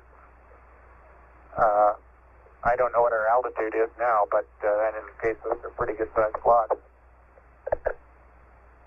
Okay, just roughly, it looks like you're about 120 miles or 130 miles right now.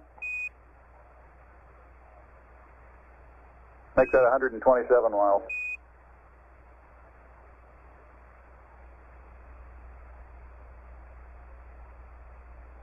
We're approaching PDI point now over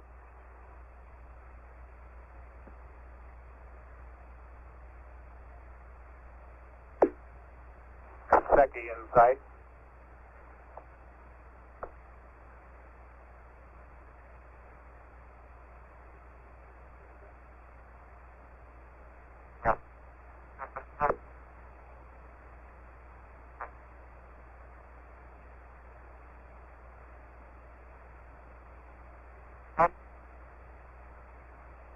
We're over Mount Maryland at the present time at its ignition point. Roger, thank you. And our preliminary tracking data for the first few minutes shows you in a 61.6 by 169.5 orbit, over. Roger. And Jim is smiling.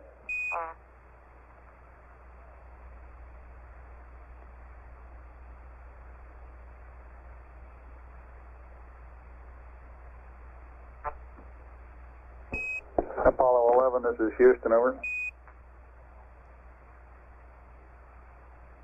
Go ahead. 11, Houston, during your SPS burn, as played back on tape down here, we've observed the nitrogen tank Bravo pressure in the SPS system dropping a little bit more than we anticipated. It's holding steady right now. We'll continue to watch it and keep you posted if anything comes up, over. All right, thank you. All right, and it has held We're steady. currently going over Maskelyne, Okay. Boot Hill, Duke Island, Sidewinder, looking at Maskelyne W. That's the yaw around checkpoint. And just coming into the Terminator. At the Terminator, it's ashen gray. As you get farther away from the Terminator, it gets to be a lighter gray, and as you get closer to the sub-solar point, you can definitely see browns and tans in the ground, according to the Apollo 11 observation anyway.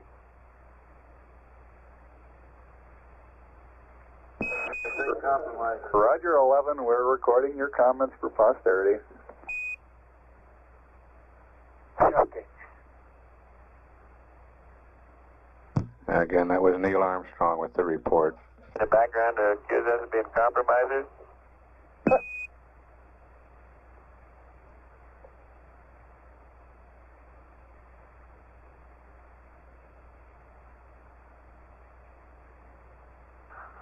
And the landing site is well into the dark here. I don't think we're going to be able to see anything in the landing site this early.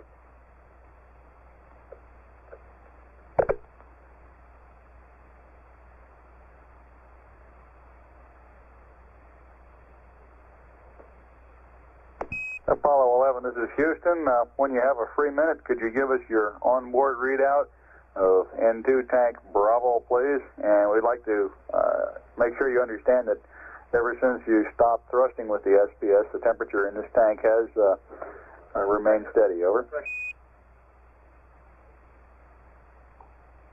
Make up the pressure has remained steady. Right, we understand tank pressure has stayed steady. Thank you. Roger, we're showing the N2 tank pressure and tank Bravo to be 1960, something like that, and Alpha is about 2250, over. Roger, we show 2249 in Alpha and 1946 down here.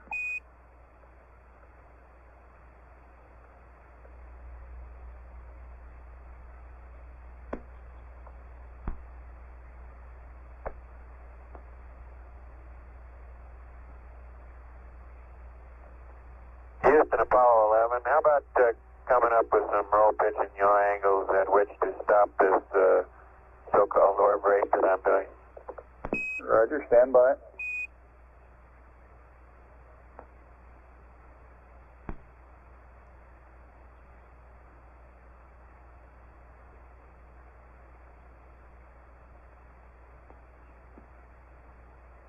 We'll have them for you in a minute, 11. Okay, and time to stop also, please. Yes, indeed.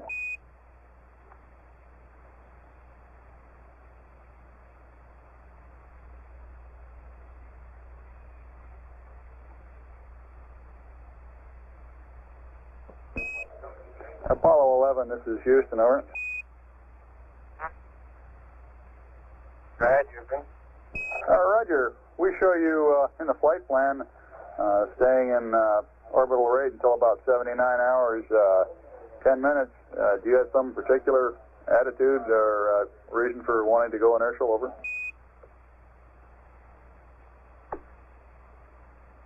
No, that's fine. Just want to confirm that until 79:10, and we'll wheeze around here in orbit. Oh, Roger. And we've got an observation you can make if you have some time up there. There have been some lunar transient events reported in the vicinity of Aristarchus. Over.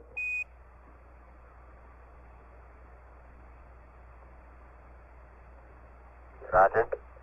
We just went into spacecraft darkness.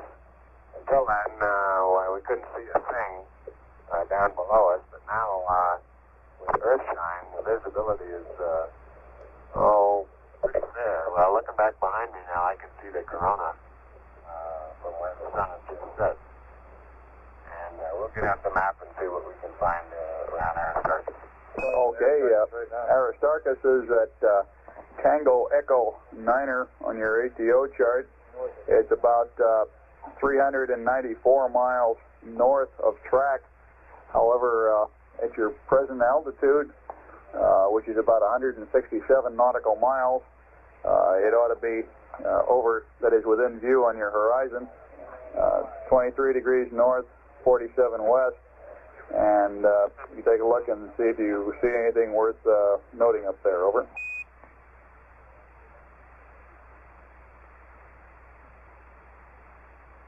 We'll be looking. Roger, out.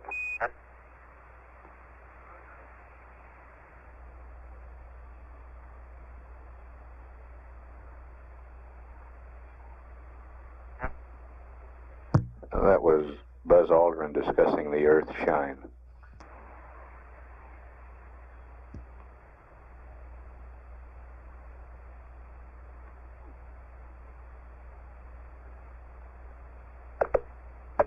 Houston 11, it might help us a little bit if you could give us a time of crossing 45 west.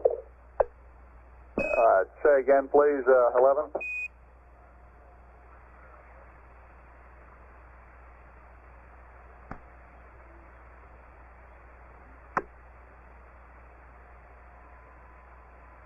You might give us a time of crossing of 45 west, and then we'll know when to start searching for Aristarchus.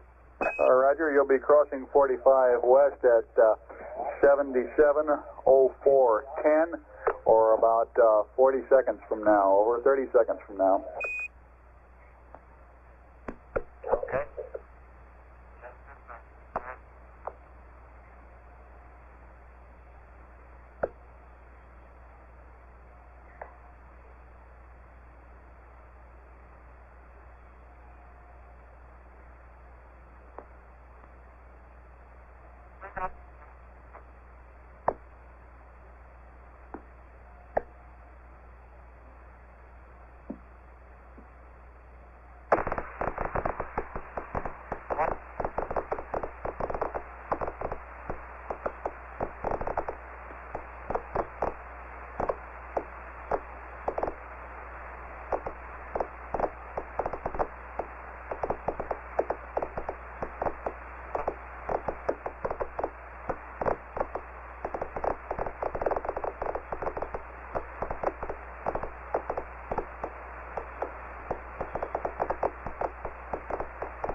Apollo 11, when we lose the S-band, we'd like to get Omni Charlie from you and update my last. That 77:04 was the time when Aristarchus should become visible over your horizon. 77:12 is point of closest approach south of it. Over. Okay, that sounds better because we're just went by Copernicus a little bit ago. Roger, we show you at about 27 degrees longitude right now. Righto.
Houston, when a star sets up here, there's no doubt about it. One instant it's there, and the next instant it's just completely gone.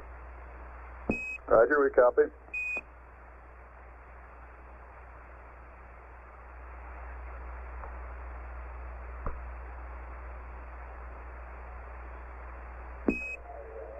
Apollo 11, this is Houston. We request you select Omni Charlie at this time. Over. Okay, going to Omni, Charlie. Roger that.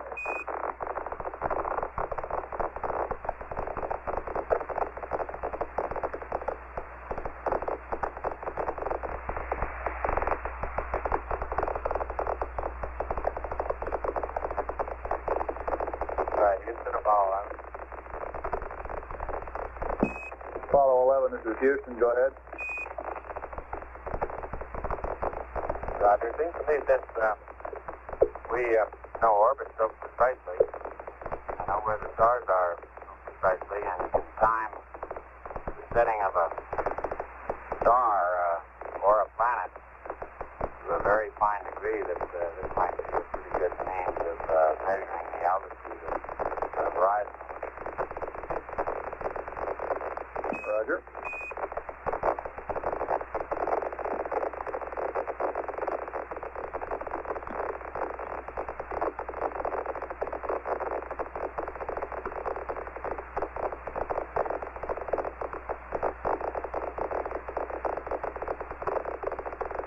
Houston, I'm looking north up toward Aristarchus now, and I can't really tell at that distance whether I really am looking at Aristarchus, but there's an area there that is considerably more illuminated than the surrounding area. It just seems to have a slight amount of fluorescence to it. As a crater can be seen, and the area around the crater is quite bright. Roger 11, we copy.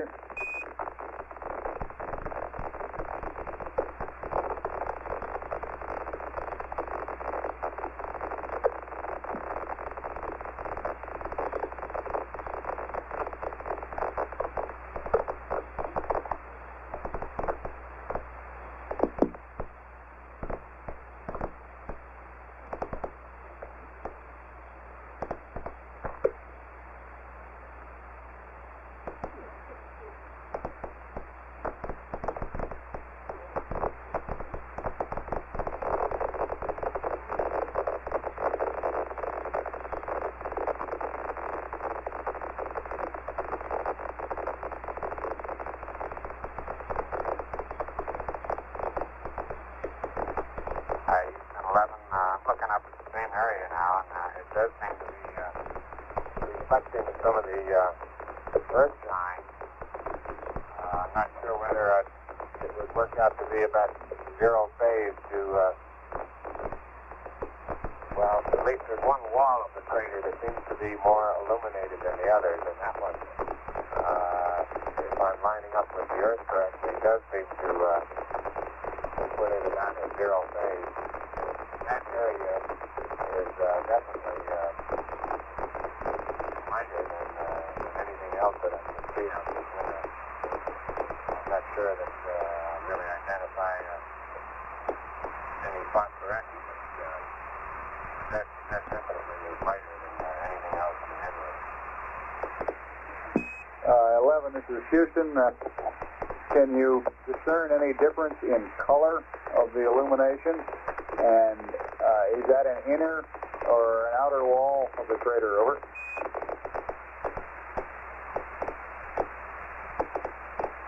Right, that's an inner wall of the crater.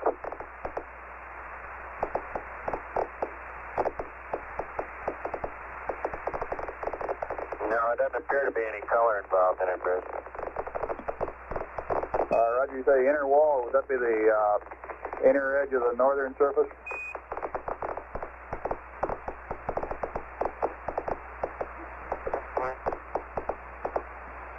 Well, I guess it'd be the inner part of the west-northwest part. The part that would be more nearly normal if you were looking at it from the Earth.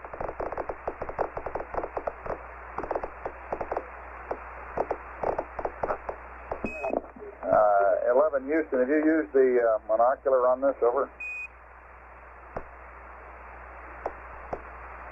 Stand by, one.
give it a try if we have the opportunity on next pass when we're not in the middle of lunch and trying to find the binoculars. Roger, copied you that time. Expect the next rev you'll probably be getting ready for LOI-2.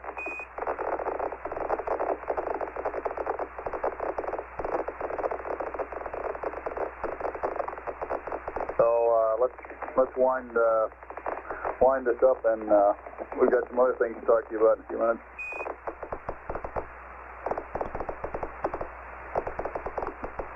Okay. Apollo 11 will be in acquisition for another 20 minutes during its first revolution of the moon. Apollo 11, this is Houston, over. Go ahead, Houston. 11, this is Houston. We're targeting or planning to make the LOI-2 burn now using Bank A only. We'll have the pad and everything for you next time around.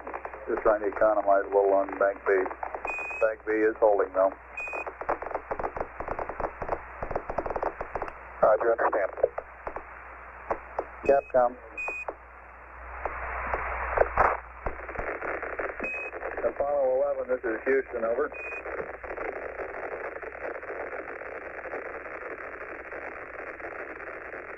Go ahead. 11 Houston, in order to improve the communications a little bit here, we'd like to try to get you on the high gain antenna. We're recommending a pitch angle of 0, yaw 355, I say again 355. The track switch to manual and wide beam width, over. Okay, you ready to switch to high gain now? That's affirmative. 11 Houston, you're in. Roger, we read you. It seems to be rather marked for the high gain. Roger, we concur.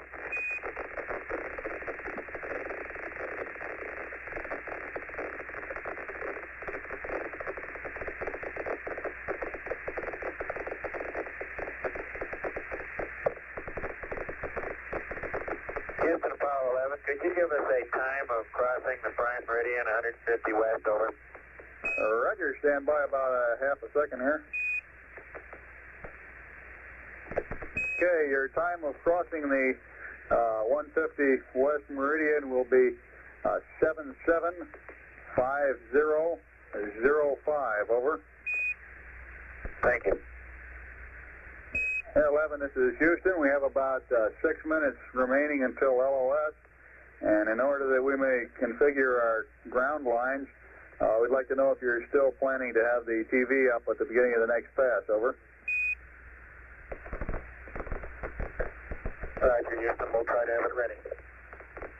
This is Houston. We are inquiring if it is your plan to, over. It never was our plan to, but it's in a flight plan, so I guess we'll do it. Houston, roger out. 11 Houston. Roger, go ahead.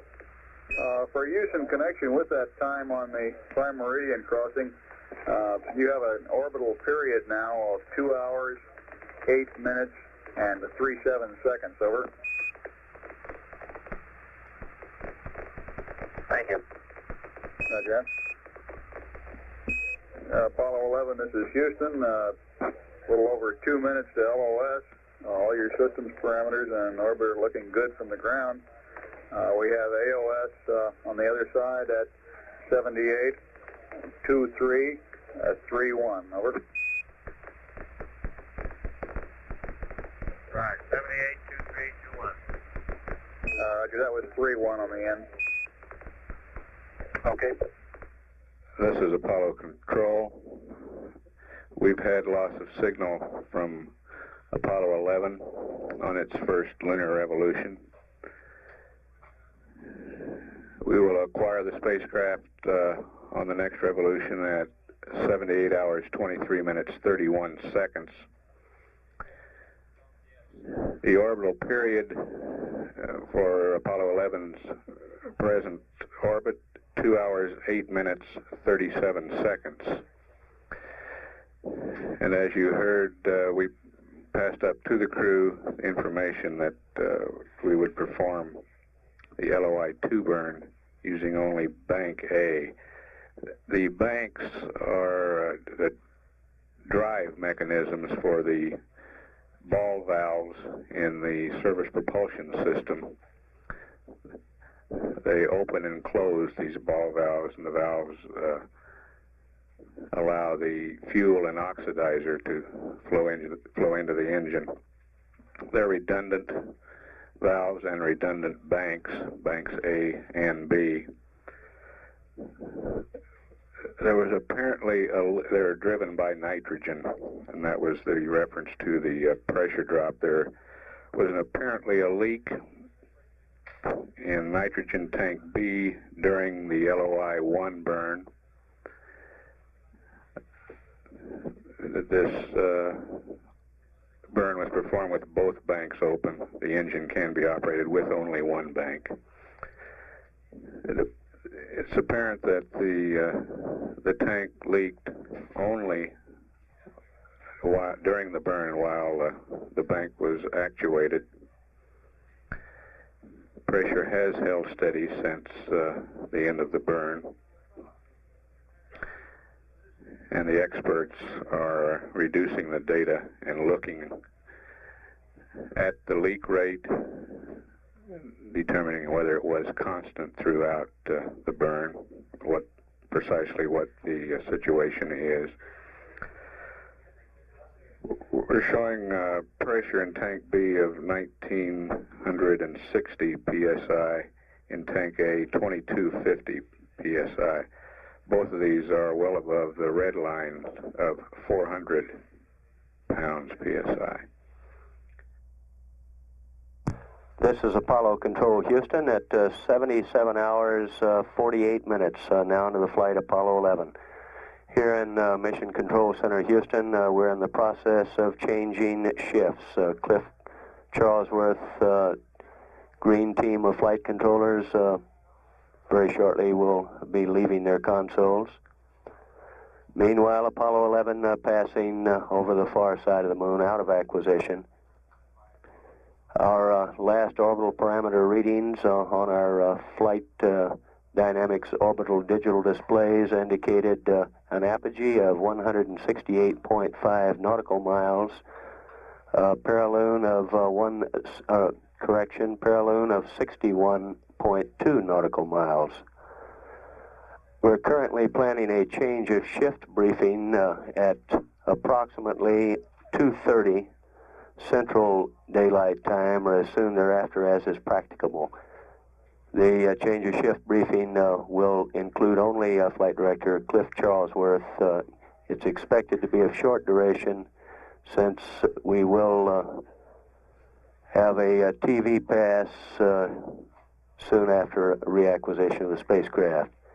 At 77 hours 50 minutes into the flight of Apollo 11, this is Apollo Control Houston. This is Apollo Control Houston at 78 hours 18 minutes now into the flight of Apollo 11. Apollo 11 still passing around the far side of the moon.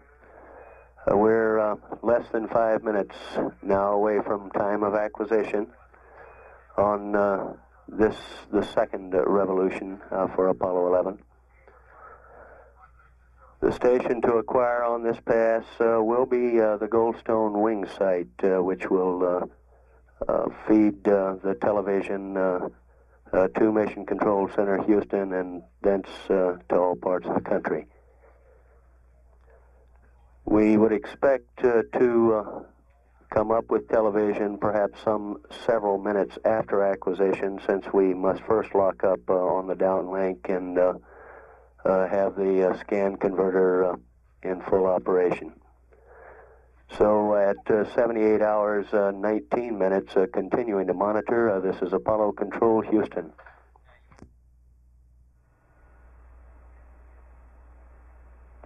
Mark 2 minutes now from time of predicted acquisition in Mission Control Center. We are standing by.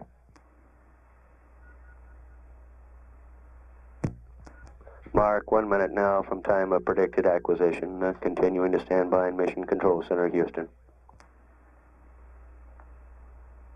Mark, 10 seconds away now.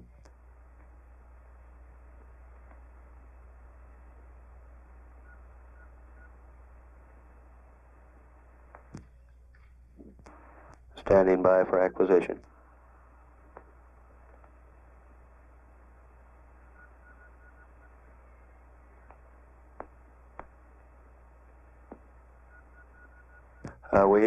We've had AOS by Goldstone.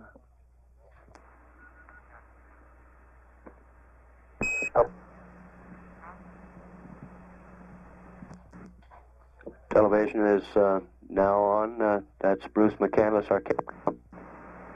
Apollo 11, this is Houston, over.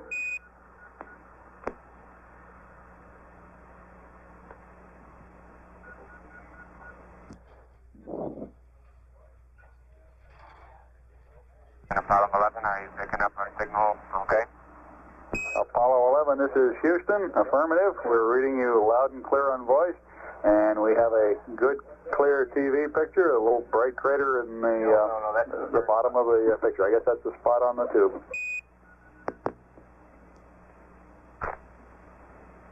That's all right, about that one. And if you could give us poo and accept, we'll uplink a new state vector and target load to you.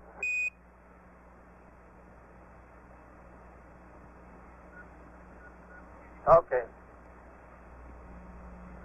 Houston, Apollo 11. On one of the larger craters on the back side, I noticed a small dark speck on the outer wall, and I'm putting a monocular on it. I was able to see an area maybe a quarter of a mile in diameter with a really fresh-looking dark-colored pit. And that seems to be in contrast with all the other fresh little craters or holes that you can perceive on the walls of any of these craters. Around this particular one, there seems to be 2 or 3 of these, especially the one that caught my attention. This place is remarkable. Roger, do you have a location on that one?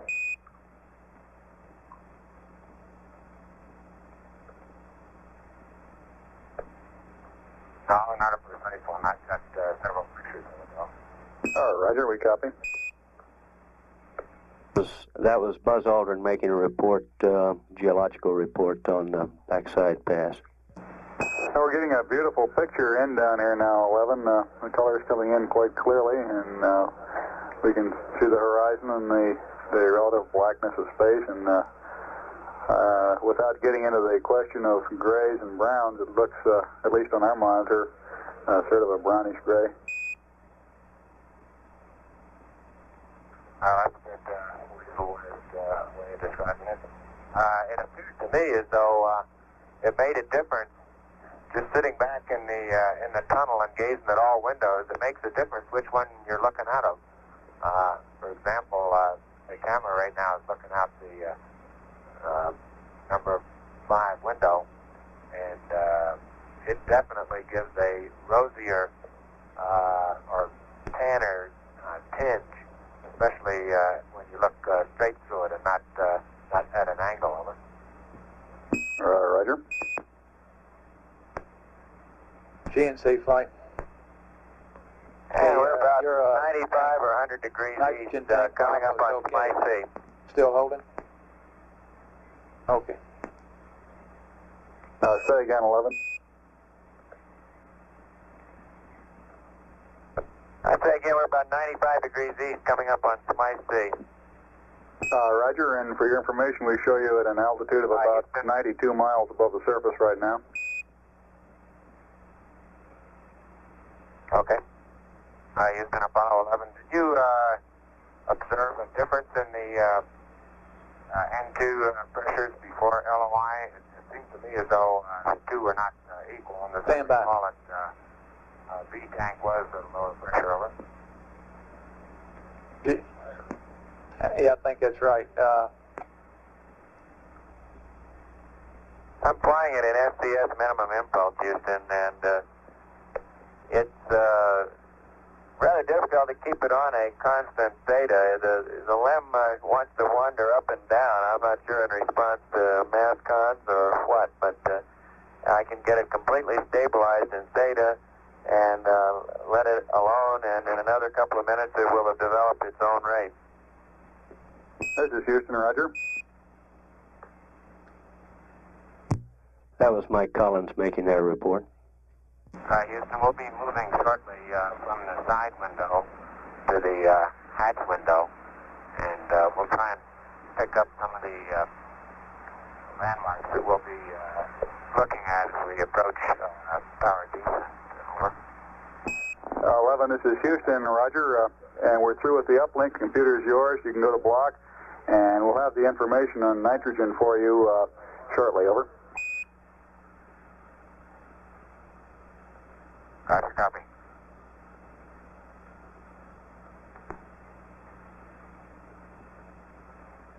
Okay, Houston, several minutes ago I was exactly steady on theta, and since then I have been moving toward the LEM pointed straight down toward the radius vector, and that's been despite a number of down minimum pitch impulses.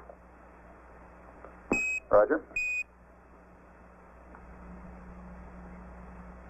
We're over Smythe C right now. Roger. We're about 88 degrees east, I would estimate. But We show you about south of the southwest of the crater Jansky right now. Smythe C doesn't look very much like a C. The area which is devoid of craters, of which there's not very much, is sort of a hilly-looking area. It's not like a mare at all. Roger, we copy that about the C, and looks like you were just giving us a view of the crater Nieper, the large crater on the left, and Jansky on the right. That exchange between Capcom Bruce McCandless and Mike Collins aboard the Apollo 11 spacecraft.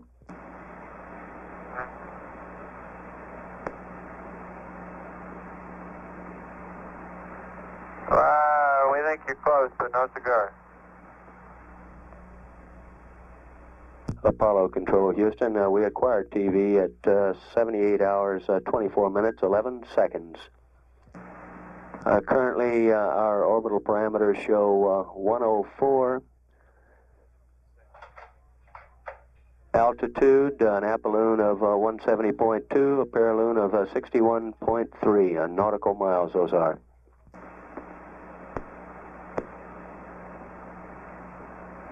Uh, 11, this is Houston. Would you care to comment on some of these craters as we go by? Roger, we're approaching the approach path to ignition. This is equivalent to 13 minutes before ignition, and we're at about 80 degrees east, I guess. 83 degrees east. Would that correspond to location you're holding in present time? Roger, we're showing your present position is about 77, 76 degrees east, looking back towards the east.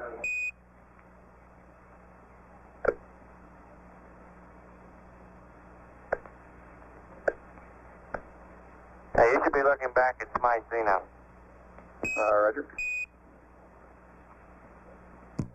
We've now heard from all three Apollo 11 crew members during this television pass. The individual talking earlier was Neil Armstrong.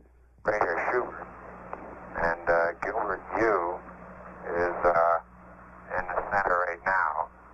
And this comes up at about a little over 12 minutes before power descent. Instead of looking back at it, we'd be looking straight down at it at that time. Roger. We show you an altitude now of about 110 miles, and of course you'd be considerably lower at the initiation of power descent.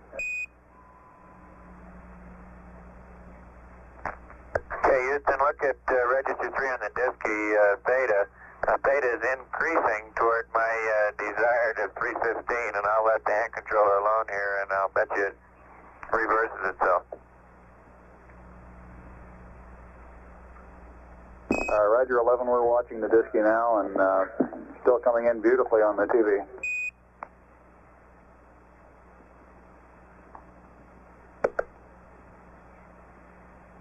Okay, there's the right side of the screen at the present time, there's a triple crater with a small crater between the first and second, and the one at the bottom of the screen is Schubert Y.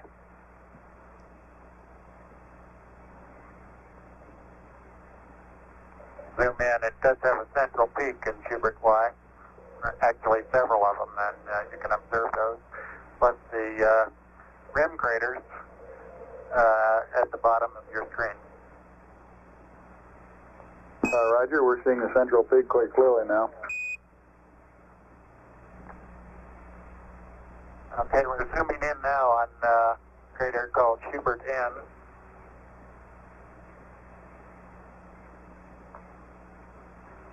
Schubert N, very conical inside wall, and the bottom appears to be nearly flat. Look at data on the Disky. It's stabilized and is holding steady now. Roger.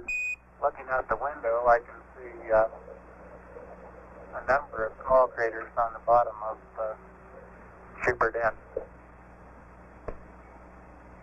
We're coming up on the foaming sea, where I'll be doing some P-22 marking on a crater of my choice, name of Crater Camp.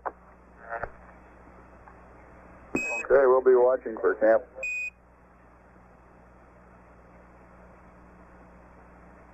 And notice register 3 has reversed itself and is heading back the other way now without any pitch thruster firing. Roger, Mike.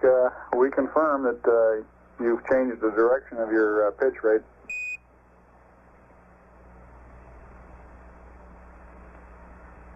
Generally speaking, the tendency seems to be to pull the LEM down toward the center of the moon, as in a gravity gradient experiment. Roger 11, we copy. It may have something to do with mass kinds, or it may... Roger, we've gotten... it may have something to do with mass kinds, or it may just be the peculiarity of the Disky display. Okay, we've observed the behavior of your Disky, and I think we've got the data here to work on it. Let us grind around a little while on it, and we'll report back to you probably in a rev or two. Okay, well, in the meantime, I'm going to pitch down toward 315. Roger.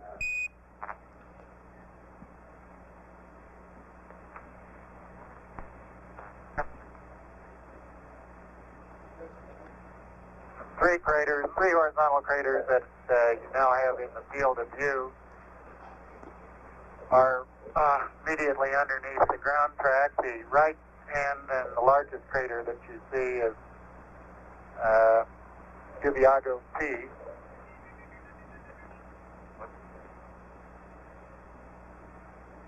Roger, we concur on the identification of that crater.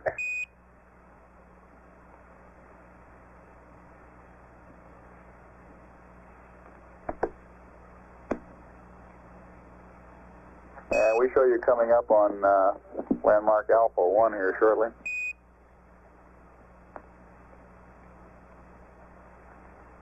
Roger, Mike's having his first look at Alpha 1 at the present time.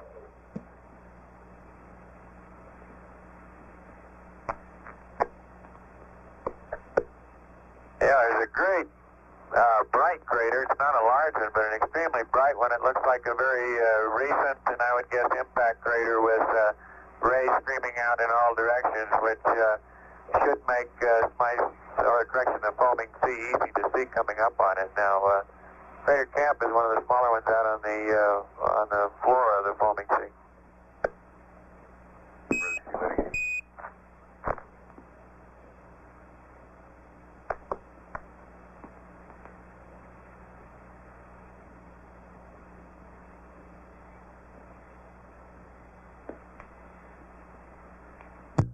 We've been some 17 minutes now into this television pass, standing by, continuing to monitor. Okay, we show you over the Sea of Fertility now, and you ought to have Langrenus down south of track a few degrees, about 9 degrees south of track. Yeah, the crater that's in the center of the screen now is Webb. We'd be looking straight down on it at about 6 minutes before power descent. It has a relatively flat bottom to the crater, and you can see maybe 2 or 3 craters that are in the bottom of it. On the western wall, the wall that's now nearest to the camera, or near the bottom of the screen, we can see a dimpled crater just on the outside. And then coming back towards the bottom of the screen and to the left, you can see a series of depressions. It's the type of connected craters that give us most interest to discover why they're in the particular patterns that they're in. I'll zoom the camera in and try and give you a little closer look at this. Roger, we're observing the dimpled crater now. The central peak that we can see on the orbiter photos doesn't seem to stand out very well here.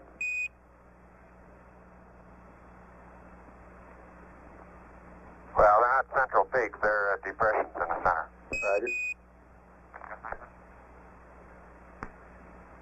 And you'll notice on the pitch vector activity, I put in a dozen minimum impulses and pitch down, and I'm still far from correcting back 315. We're moving the camera over to the right window now to give you Langrenus. It's several central peaks, and Roger, we got Langrenus in our screen now.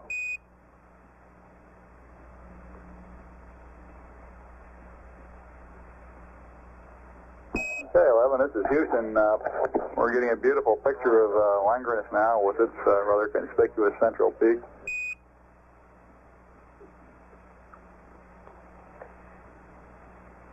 Sea of Fertility doesn't look very fertile to me. I don't know who named it. well, it may have been named by the gentleman whom this crater was named after, Langrenus. Langrenus was a cartographer to the King of Spain, and made one of the early reasonably accurate maps of the moon.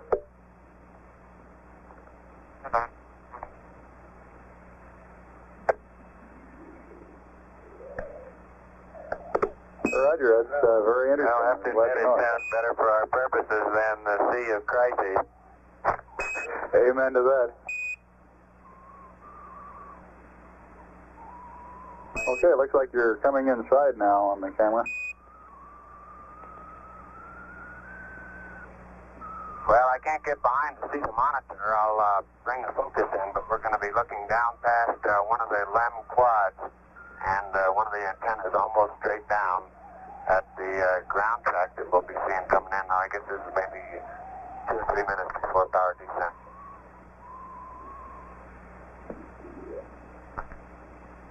All right, that should put the LEM structure about in focus. I'm going to move it out to infinity and then expand the field of view.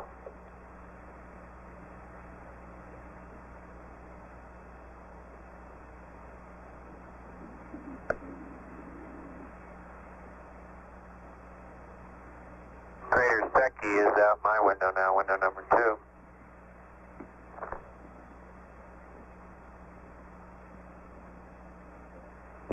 Apollo 11, this is Houston. We show you coming up on the terminator at 78:53, about 7 minutes from now. And we've also got the LOI-2 and TEI-5 pads ready for you after the TV, whenever you want to terminate over. Roger. And we're getting a good view of the track leading into the landing site now.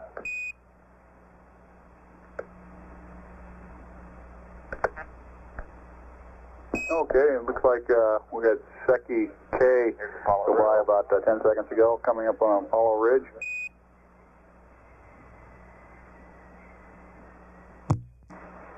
And in the right-hand portion of our screen right now, we can see Messier, Alpha, and Bravo with the light-colored rays streaming off in one direction.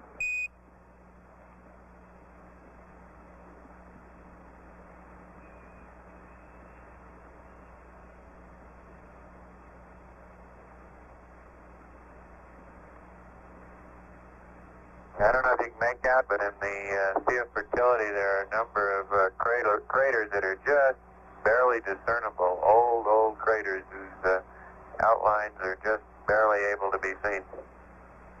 Roger, I think we can make them out. The color really enhances our ability to discern features and craters over what we see in real time on our black and white monitor. Right. At these low sun angles, there's no trace of brown. It's now returned to a very gray appearance, and like the acre says, it has a look of plaster of Paris to it at this sun angle, which is completely lacking at higher sun angles. Roger.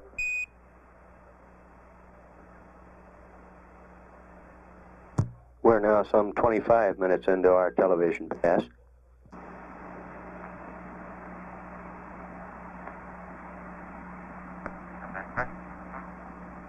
Okay, this is very close to ignition point for power descent. Just passing Mount Maryland. That's a triangular-shaped mountain that you see in the center of the screen at the present time, with the crater Secchi Theta on top of the far northern edge of the mountain. Roger, we're getting a good view of Mount Maryland and of Secchi Theta.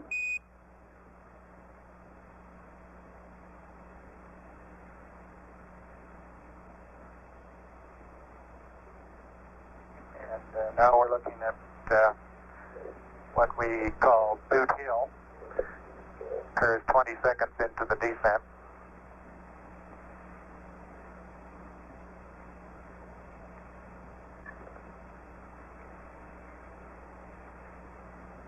Watching this pass with a great deal of interest in Mission Control Center is Pete Conrad, the commander for the Apollo 12 mission.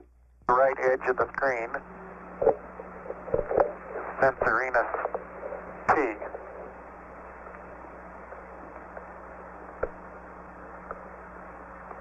Now passing the 1 minute point in power descent.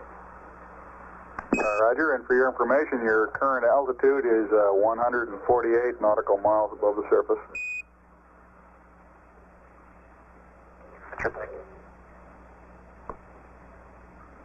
I'm unable to determine altitude at all looking out the window. I couldn't tell whether we're down at 60 or up at 170. I bet you could tell if you were down at 50,000 feet. I wouldn't be surprised.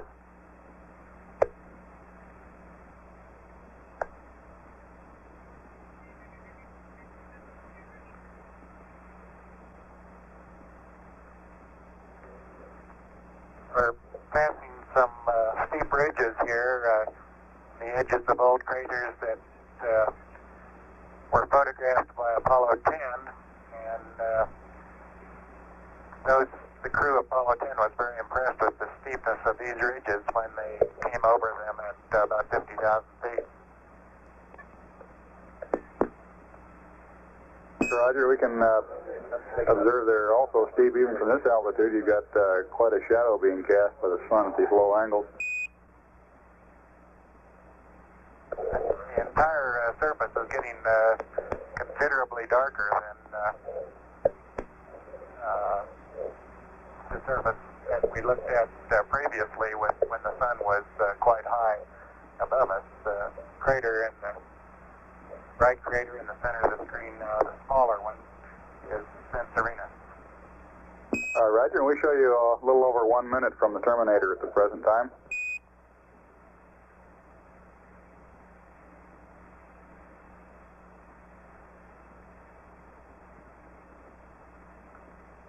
How's the brightness of the picture you're receiving? I think we ought to open up the f-stop some as we approach the terminator. Yeah, the brightness is still doing quite well. You can go ahead and open it up a stop or two. The automatic light level compensation seems to be working beautifully.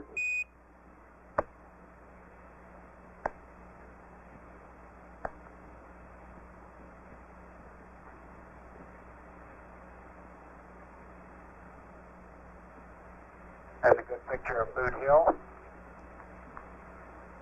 Roger. 3 minutes and 15 seconds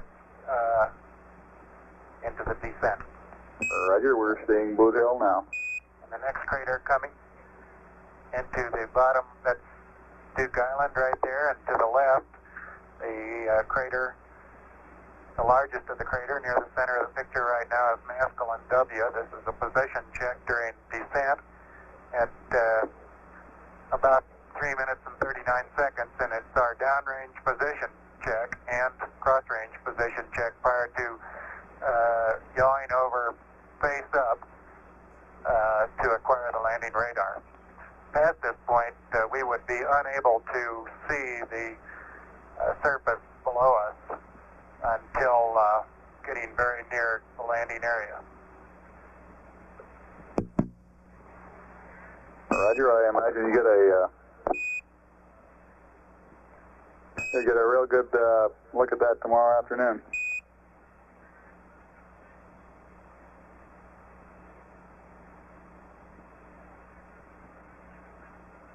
Sinuous rill is the one that was referred to in Apollo 10 as Sidewinder. It's a good name too, Sidewinder, Diamondback. Looks like a couple of snakes down there in the lake bed.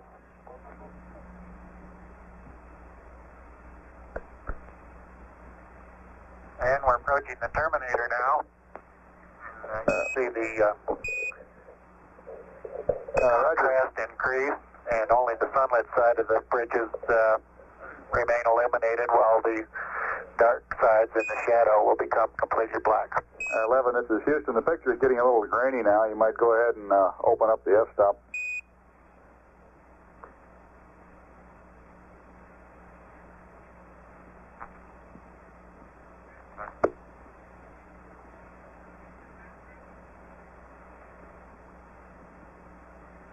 Landing point is just barely into darkness. That one crater is the upper part of which you see, lower part completely in darkness. A small, well-defined crater is Mulkey, which is about a beam of the landing site.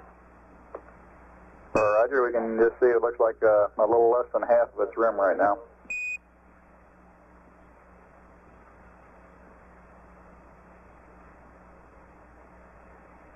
And we can make out just barely some features on the surface, maybe from Earthshine.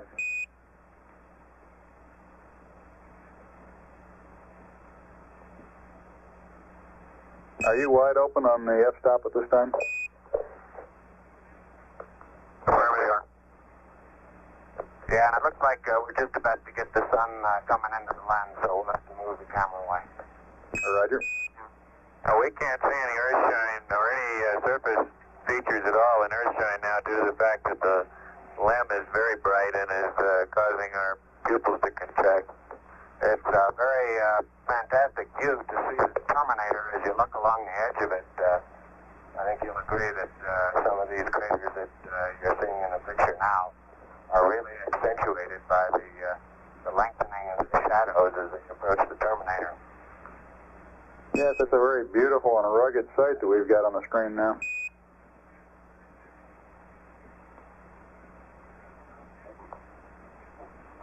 I think you got some interesting data on thruster firings versus pitch angle. It looks like that limb just wants to head down toward the surface is all. Roger, I have a comment here that says that's what the limb was built for. I believe.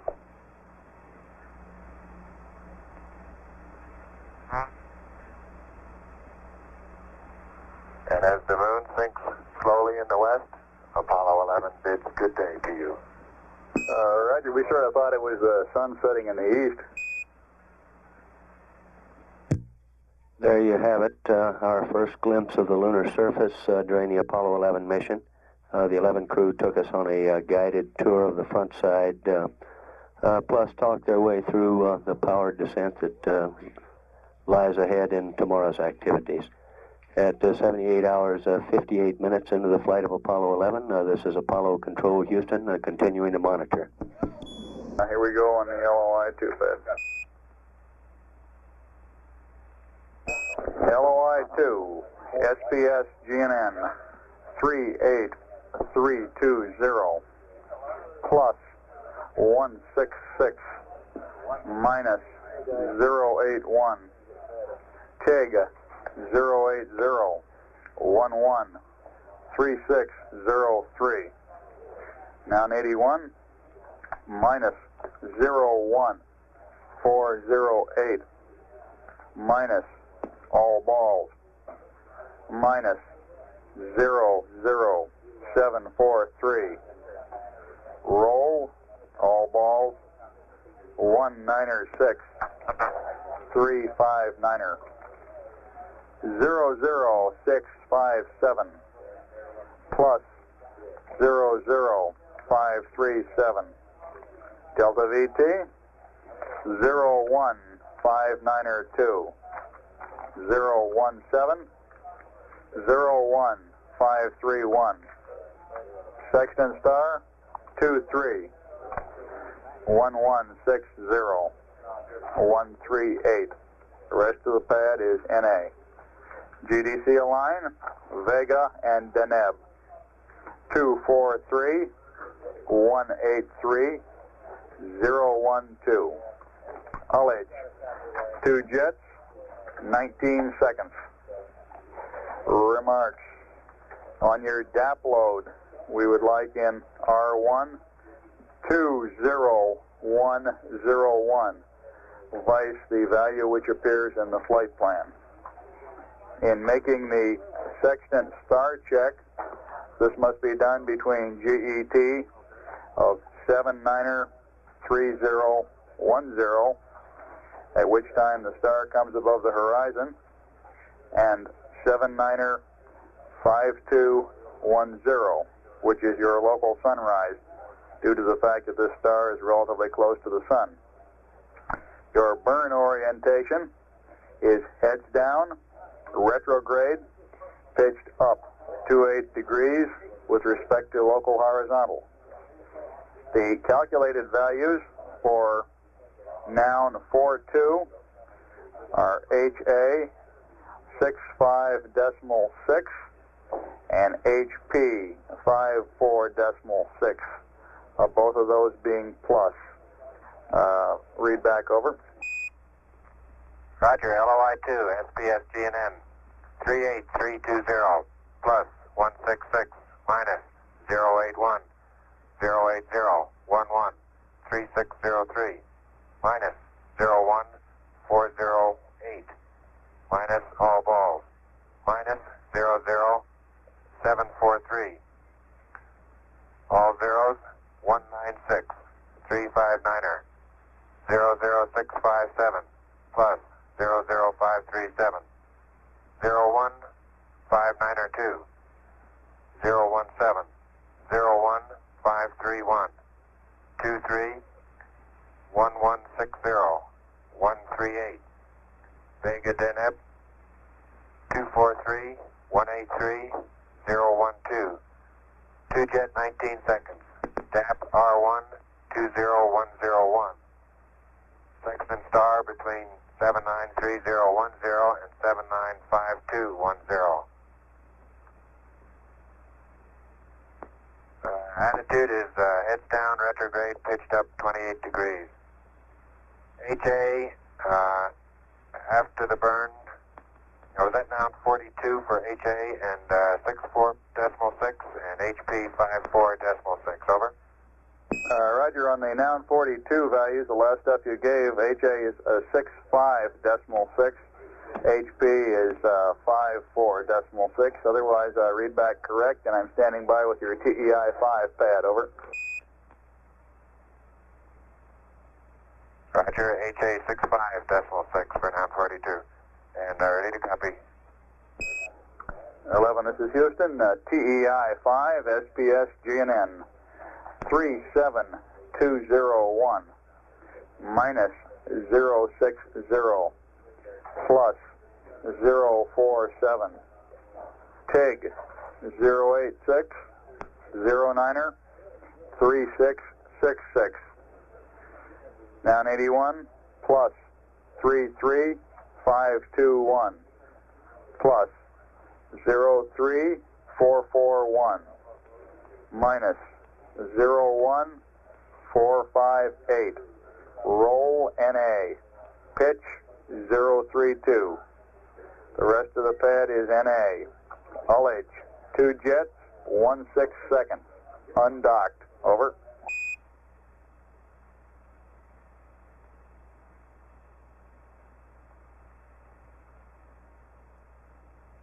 Roger. TEI 5, SPS GNN 37201, minus 060, plus 047, 086, 09er, 3666, plus 33521, plus 03441, minus 0145458, NA 032. The rest is NA, 2 jet, 16 seconds undocked, over. Apollo 11, this is Houston. Read back correct. Out.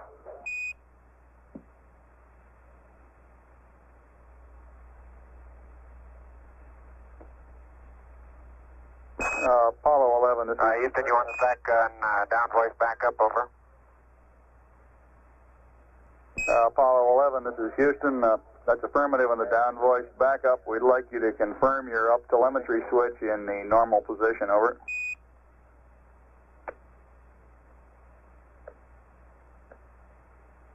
Roger, it's in block. Did you get us you got us a new CSM state vector and an LOI-2 target load in between all that television, didn't you? That's affirmative. And what I'm asking for is the switch over The telemetry switch is in normal, over. Roger, out.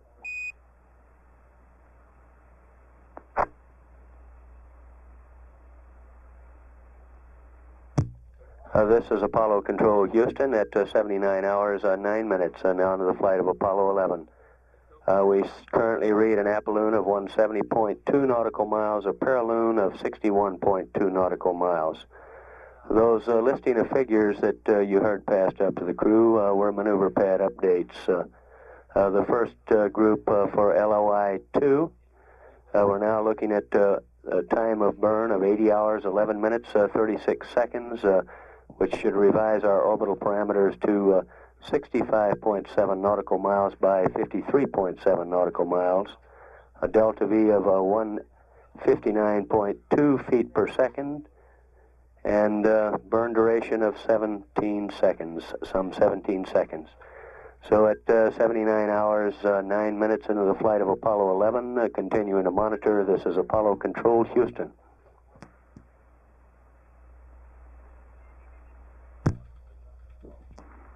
This is Apollo Control Houston at 79 hours, 18 minutes now into the flight of Apollo 11. A quiet period at this time as the Apollo 11 spacecraft continues its pass around the front side of the moon. Our current altitude, very close to Apolloon, now reading 166.7 nautical miles. Our orbital parameters, 170.2 by 61.2 nautical miles. Current spacecraft weight in orbit, 71,622 pounds. We'll continue to keep the line up and continue to monitor the Apollo 11 crew, no doubt at this time preoccupied very probably with the alignment of their GNN platform. At 79 hours and 19 minutes into the flight of Apollo 11, this is Apollo Control Houston.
Apollo 11, this is Houston, over.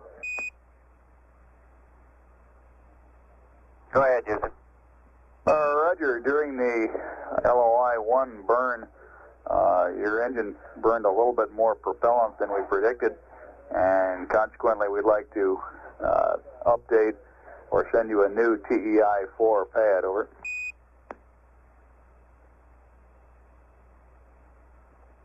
Okay.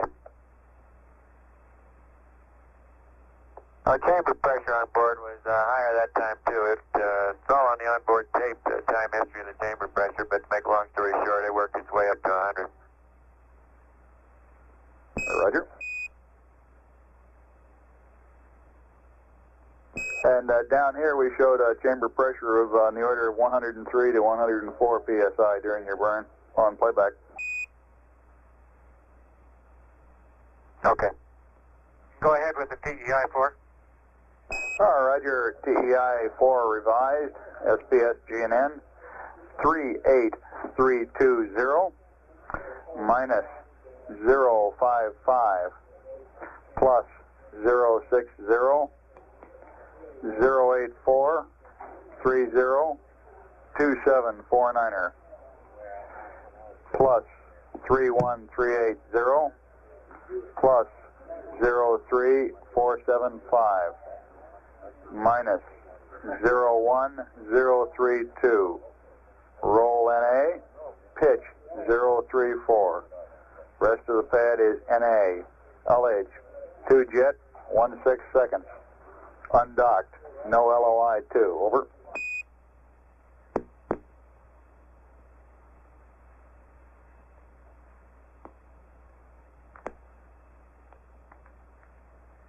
Understand, TEI-4, SPS GNN 38320 minus 055 plus 060 084 30 2749er plus 31380 plus 03475 minus 01032.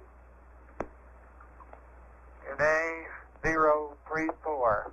All the rest of the pads NA. 2 jet, 16 seconds. Undocked, no LOI-2. 11, this is Houston. Read back correct, out.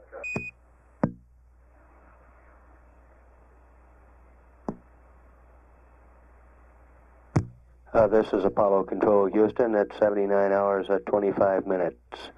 That maneuver pad that was transmitted to the crew, that was TEI for trans-earth injection burn for the fourth revolution is a contingency pad only to assure that it is properly on board the spacecraft if in the unlikely event it should become necessary to return.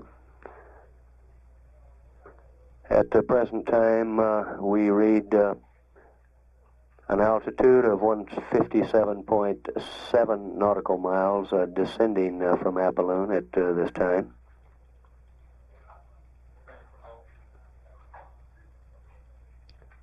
And our orbital parameters read 170.2 nautical miles, 61.2 nautical miles. We're some 23 minutes away at the present time from loss of signal. At 79 hours, 26 minutes into the flight of Apollo 11, this is Apollo Control Houston.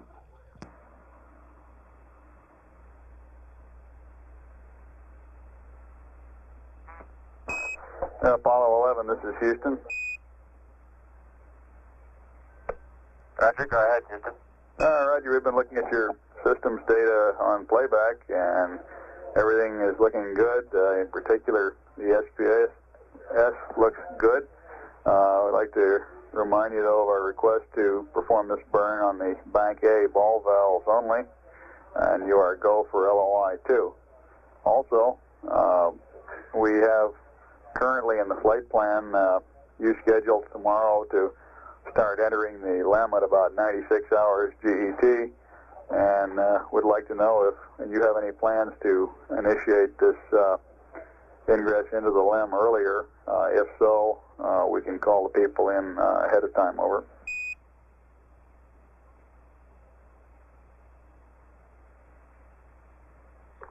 didn't have any plans to, no. We just wanted to be ready at that time. All right, Roger. We just wanted to make sure that we were ready when you were ready. Over. Okay, and to get the Sexton Star and LOI-2, that's roll 0. Is that affirm?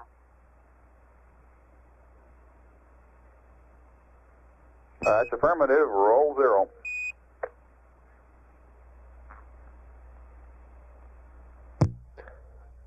This is Apollo Control, Houston. We're some 14 minutes away now from loss of signal with the command and service module of Apollo 11. At 79 hours, 34 minutes, this is Apollo Control, Houston, standing by.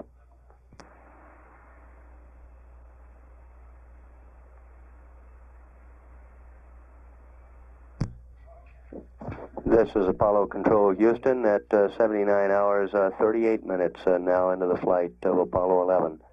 Apollo 11 now 130.4 nautical miles in altitude, current velocity reading 5,131 feet per second. Orbital parameters, apoloon 170.2 nautical miles with a paraloon reading 61.3 nautical miles. Apollo 11 at this time has completed its platform alignment and is maneuvering the spacecraft to its burn attitude.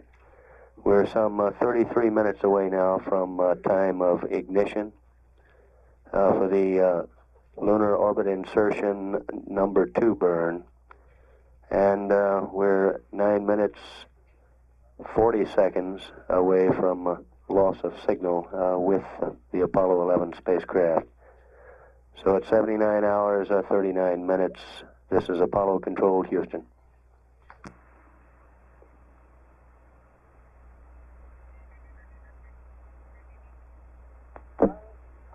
She works for the post office.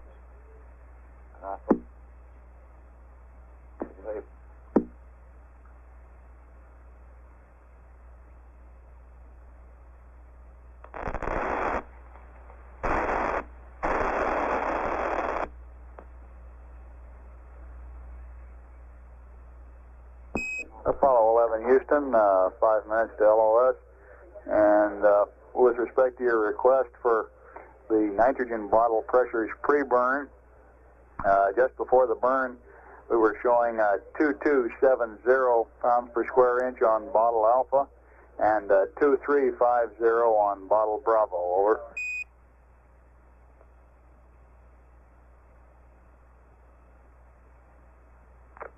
Problem 11, Roger, thank you. Roger.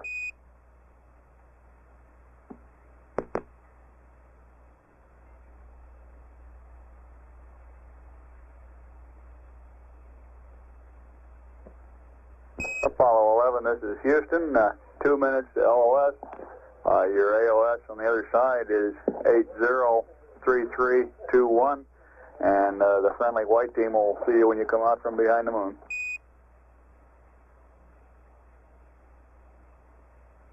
Apollo 11, Roger. Make that your friendly white team. Capcom will see you when you come out from behind the moon. I think it's basically the maroon team here, and we greenies are leaving. Okay, don't blame me, Hank.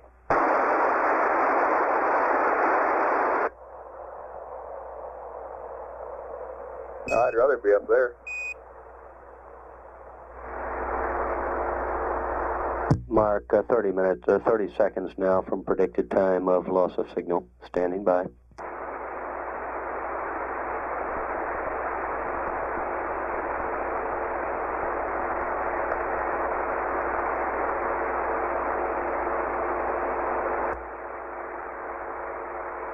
Seconds.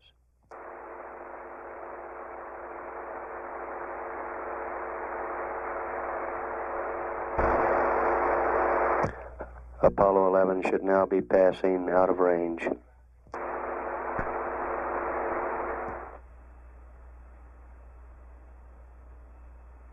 This is Apollo Control, Houston, at 79 hours 51 minutes now into the flight of Apollo 11. We're some 20 minutes away at this time for time of ignition for Lunar Orbit Insertion Burn number 2. This the fine-tuned second burn in the series of 2 as we have inserted into lunar orbit. For LOI-2, the Apollo 11 will be heads down. The burn will be initiated near Paralune as the spacecraft passes over the far side of the moon. Retrograde like LOI-1, but unlike Apollos 8 and 10, the burn will not be targeted to place a spacecraft into a precise circular orbit. Taking what was learned on Apollo 10, this LOI-2 burn is designed to take into account predicted perturbations and gradually circularize itself. The numbers that we're looking at for LOI-2, that would be time of ignition, 80 hours, 11 minutes, 36 seconds, which should change our orbital parameters, giving us an apolune of 65.7 nautical miles and a paralune of 53.7 nautical miles. The delta V intended for this burn, 159.2 feet per second. A burn duration anticipated 17 seconds. It's a burn of short duration, but certainly important in that it establishes the proper orbital parameters for the events that lie ahead. As you heard in earlier conversation between our capsule communicator Bruce McCandless and crew members aboard the spacecraft, we're go for LOI-2. During this burn, we'll utilize only the Bank A ball valve. The bank referred to here, of which there are 2, are mechanisms that drive the ball valves open and shut, causing fuel and oxidizer to mix for ignition. At the present time in Mission Control Center, the last reference you heard from our capsule communicator reflects that they, on their own peculiar shift schedule, are having a change of shift. Astronaut Charles Duke has arrived on the scene, and we can assume we'll take over the responsibilities of the conversational flow with the Apollo 11 spacecraft once we reacquire. At 79 hours, 55 minutes into the flight of Apollo 11, this is Apollo Control, Houston.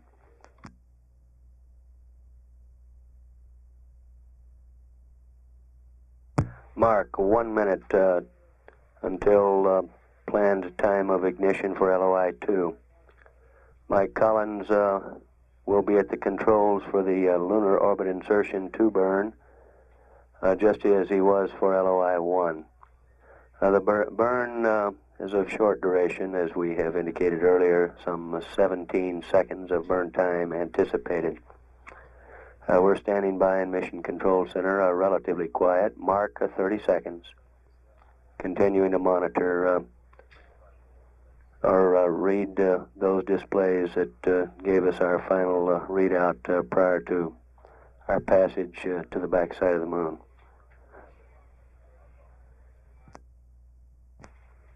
Mark 10 seconds. Mark 5 seconds. We won't know for sure how the burn comes out until we reacquire. Mark planned time for ignition. At 80 hours, 12 minutes now to the flight of Apollo 11. This is Apollo Control, Houston.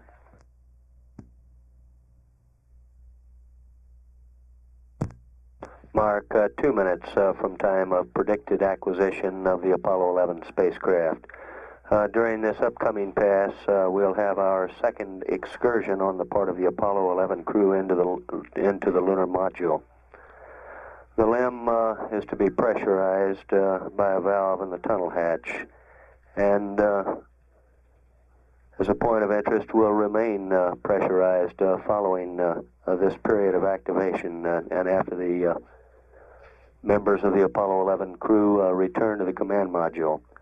For this period of activation, it's definitely planned that a buzz will go into the limb, and there is a distinct possibility that Commander Neil Armstrong could exercise his option and go into the limb. Our station to acquire, as we come around the far side of the moon, will be Goldstone.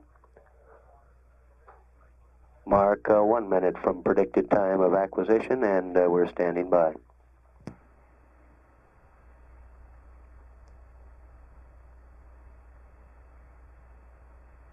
Mark 30 seconds.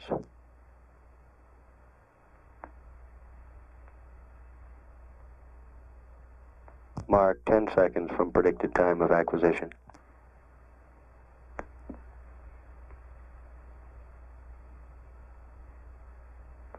Goldstone has acquired Apollo 11.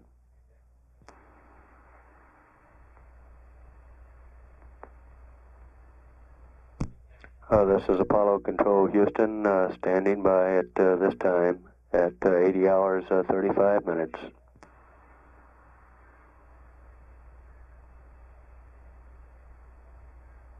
Both Goldstone and Hawaii have acquired a signal. We will... Apollo 11, Houston, we're standing by, over.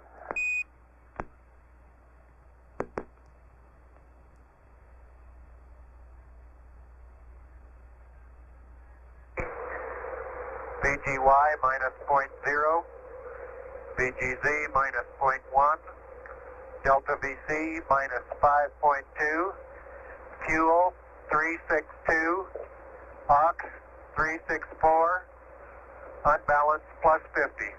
And our post-burn now 94s, 66.1 by 54.4. Go ahead. Roger, we copy, Neil. Would you say again the Delta VZ? We missed that, over.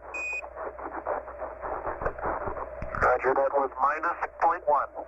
Roger, copy the burn report. Sounds good.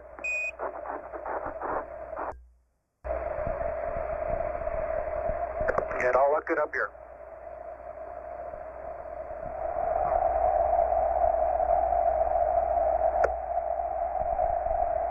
Apollo 11, Houston, we missed your Delta TIG and also your Delta burn time, over.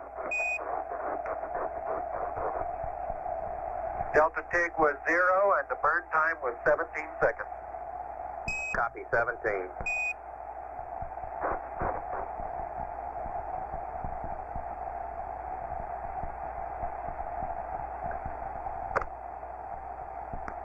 You heard that report from Commander Neil Armstrong indicating that LOI-2 came off almost precisely as planned.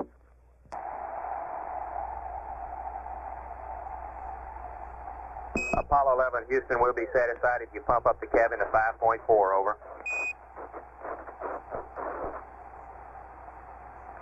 Okay, we're showing about 5.2 right now. Roger.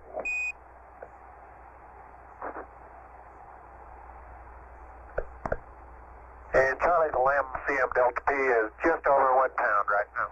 Copy, out.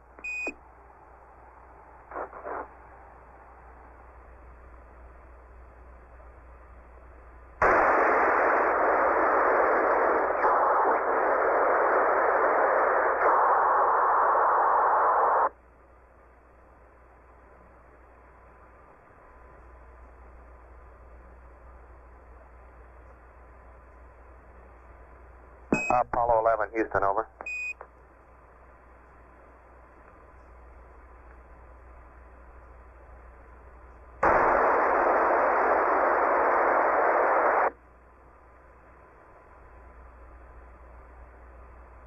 Hello, Apollo 11, Houston, over.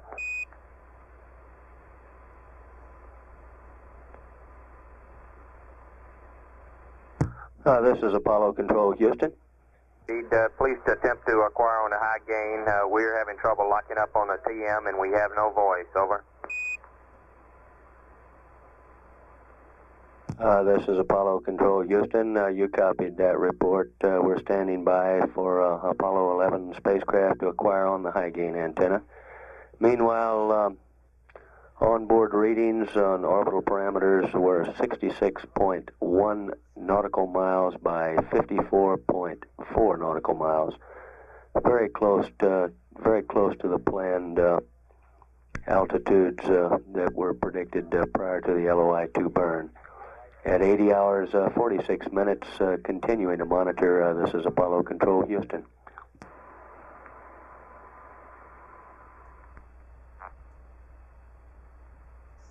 Hello, Apollo 11. Apollo 11. Roger, we're reading you 5-by. Go ahead, over. Roger, we have you on high gain now. All right, we lost a TM and a voice for about 5 minutes here. We were attempted a handover and fouled it up in some manner, but we got you back now. Thank you much. Okay, we're pressurizing the LIM at this time. Copy.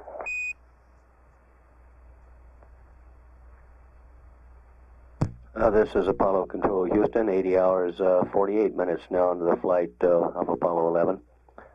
Very preliminary ground readings indicate an apolloon of 65.6, paraloon 53.7.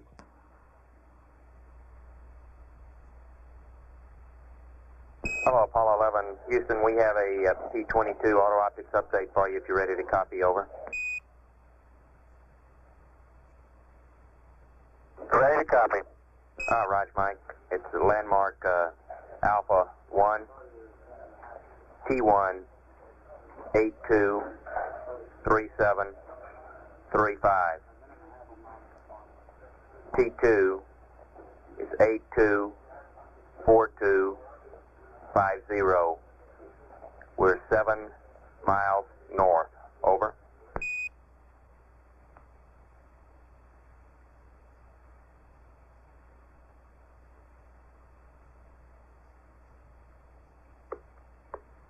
Copy. P-22, T1 time 823735, T2 824250, and the target is 7 miles north. Thank you. Roger.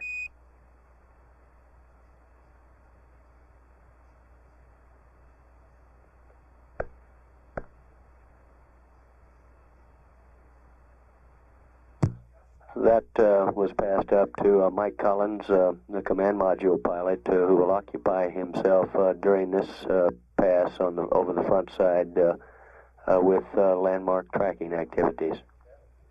At 80 hours 53 minutes into the flight Apollo 11, we continue to monitor.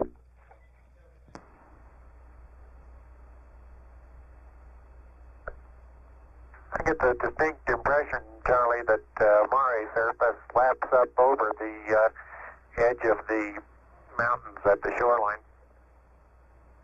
Roger, we copy.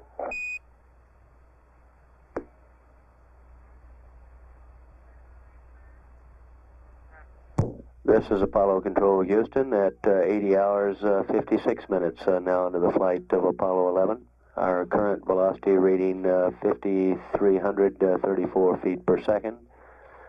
Current weight of the spacecraft in orbit 70,505 pounds.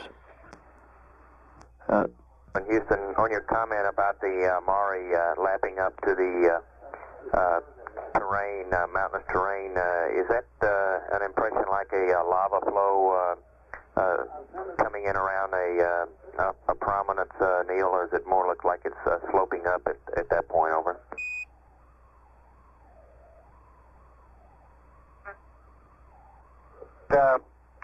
It isn't true everywhere, but there's certainly places where there seems to be a slope downward toward the shoreline on the Maury. In other words, from the Maury down to the shoreline is a downward slope, indicating it might be a lava front.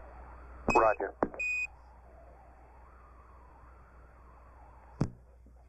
That was Commander Neil Armstrong talking to our capsule communicator, Charles Duke. Our current orbital readings show an apolloon of 65.5, a paraloon of 53.7 nautical miles. At 80 hours 58 minutes into the flight, we continue to monitor, and this is Apollo Control, Houston.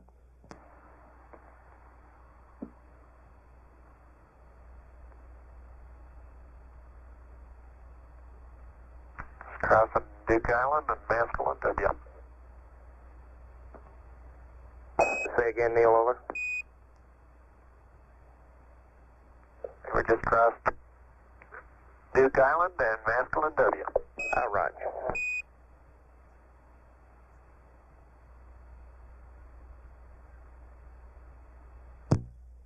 This is Apollo Control Houston at 81 hours into the flight of Apollo 11, a period of relative quiet. No doubt the Apollo 11 crew quite preoccupied in preparation for the activation of the LIM.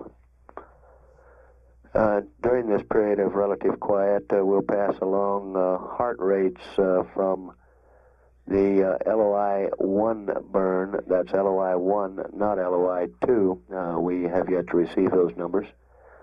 The heart rate for the commander, Neil Armstrong, read 106. For the command module pilot, Mike Collins, 66. And for the lunar module pilot, Buzz Aldrin, we have a reading of 70. At 81 hours, 1 minute into the flight of Apollo 11, this is Apollo Control Houston.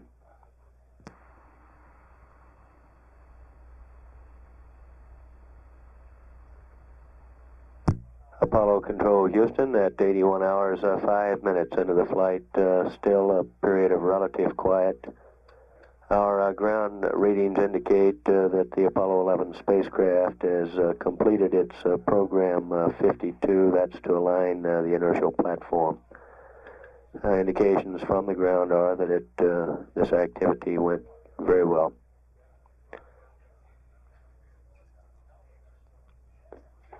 And at 81 hours, 6 minutes, continuing to monitor. This is Apollo Control Houston.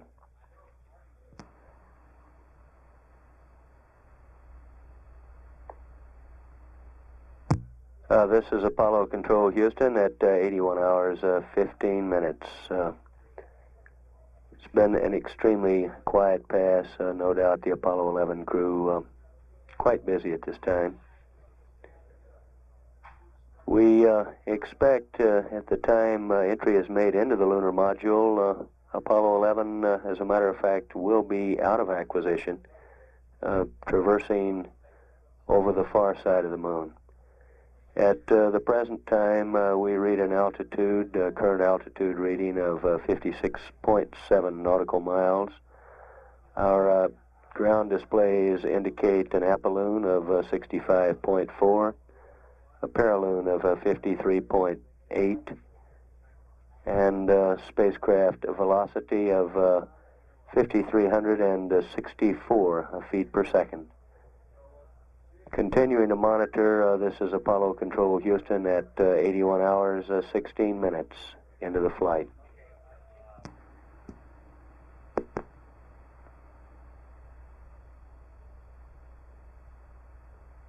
Hello, Apollo 11, Houston. We're wondering if you started into the LIM yet, over. We have the CSM hatch out, the drogue and probe removed and stowed, and we're just about ready to open the LIM hatch now. Roger, thank you much, Neil. We'll be standing by.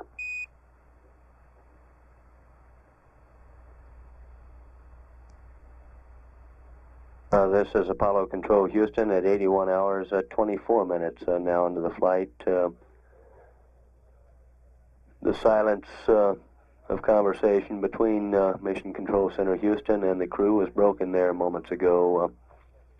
Charlie Duke called up Apollo 11 and spoke with Neil Armstrong, who indicated that the hatch was out and the probe and drogue removed, and they were about ready to open the lunar module hatch.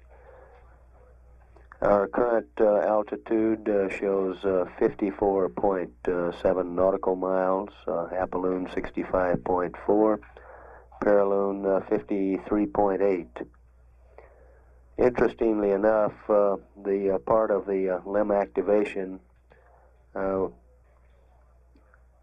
which we will follow most closely will be at time of reacquisition following our pass over the far side of the moon. This will be on the front side. It will afford us an opportunity for a communications check with the lunar module, and there will be a transfer to LIM power. At 81 hours, 25 minutes, this is Apollo Control Houston.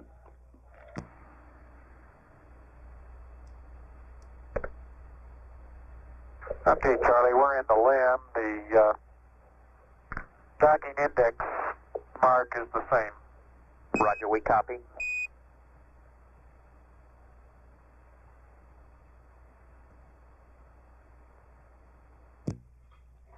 You heard that report from Neil Armstrong. They're now in the lunar module.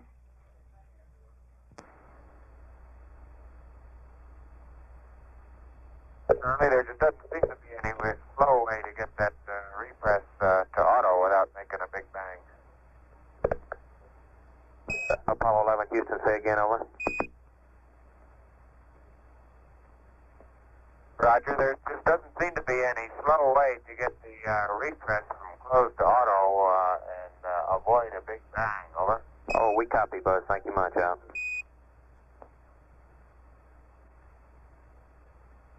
We concur with that, Buzz.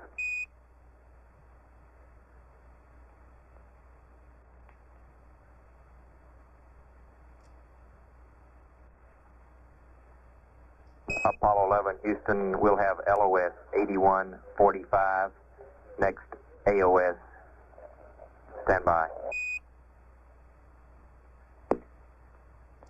Next AOS 8232, over. Okay, 8232.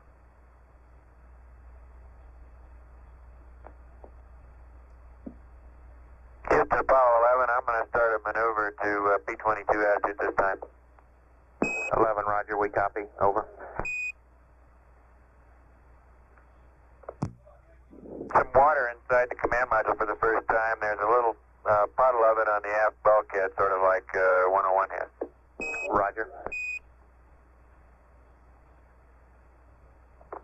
I'd like to know how ECOM wants to get rid of it. There are a number of different ways, and what does he think the best one? We'll be with you in a moment, Mike. Stand by. No big rush. It'll wait till next rev or two. All right.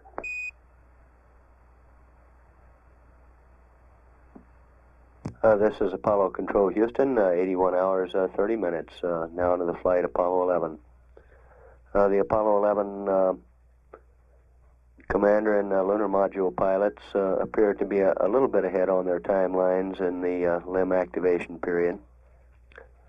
Meanwhile, command module pilot Mike Collins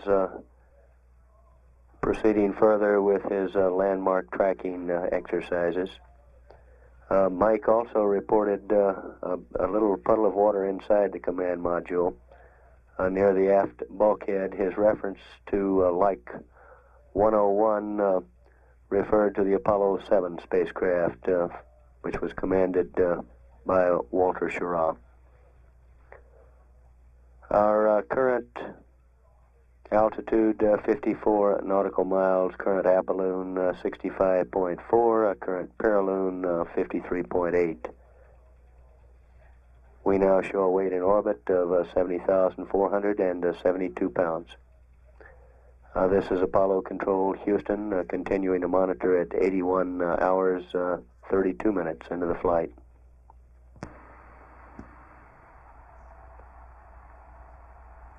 This is Apollo Control Houston. We're now some 5 minutes away from loss of signal with the Apollo 11 spacecraft.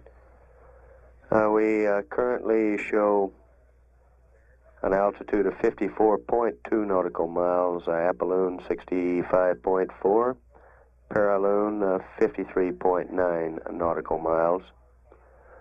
Flight Director Milt Wendler now talking with various members of his flight control team. We would expect a final bit of conversation prior to loss of signal with the Apollo 11 spacecraft. We'll keep our line up and continue to monitor conversations that could transpire prior to loss of signal. Standing by at 81 hours, 41 minutes into the flight, Apollo 11. Hello, Apollo 11, Houston. We've played back the LOI-2 burn. It looked really good to us. The systems were all good. We got an orbit on a limited amount of tracking bait at 65.4 by 53.9. Over. Sounds good, Houston.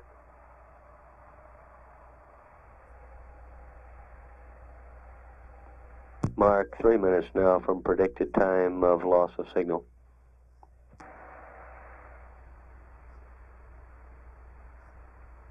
Mark, 2 minutes now from time of LOS.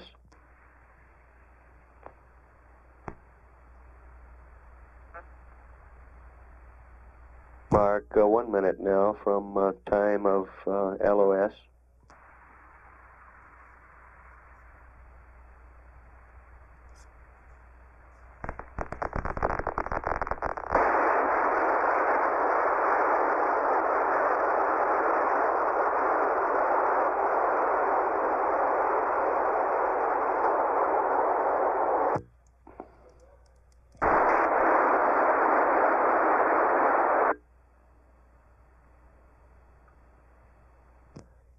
We've now had loss of signal with Apollo 11.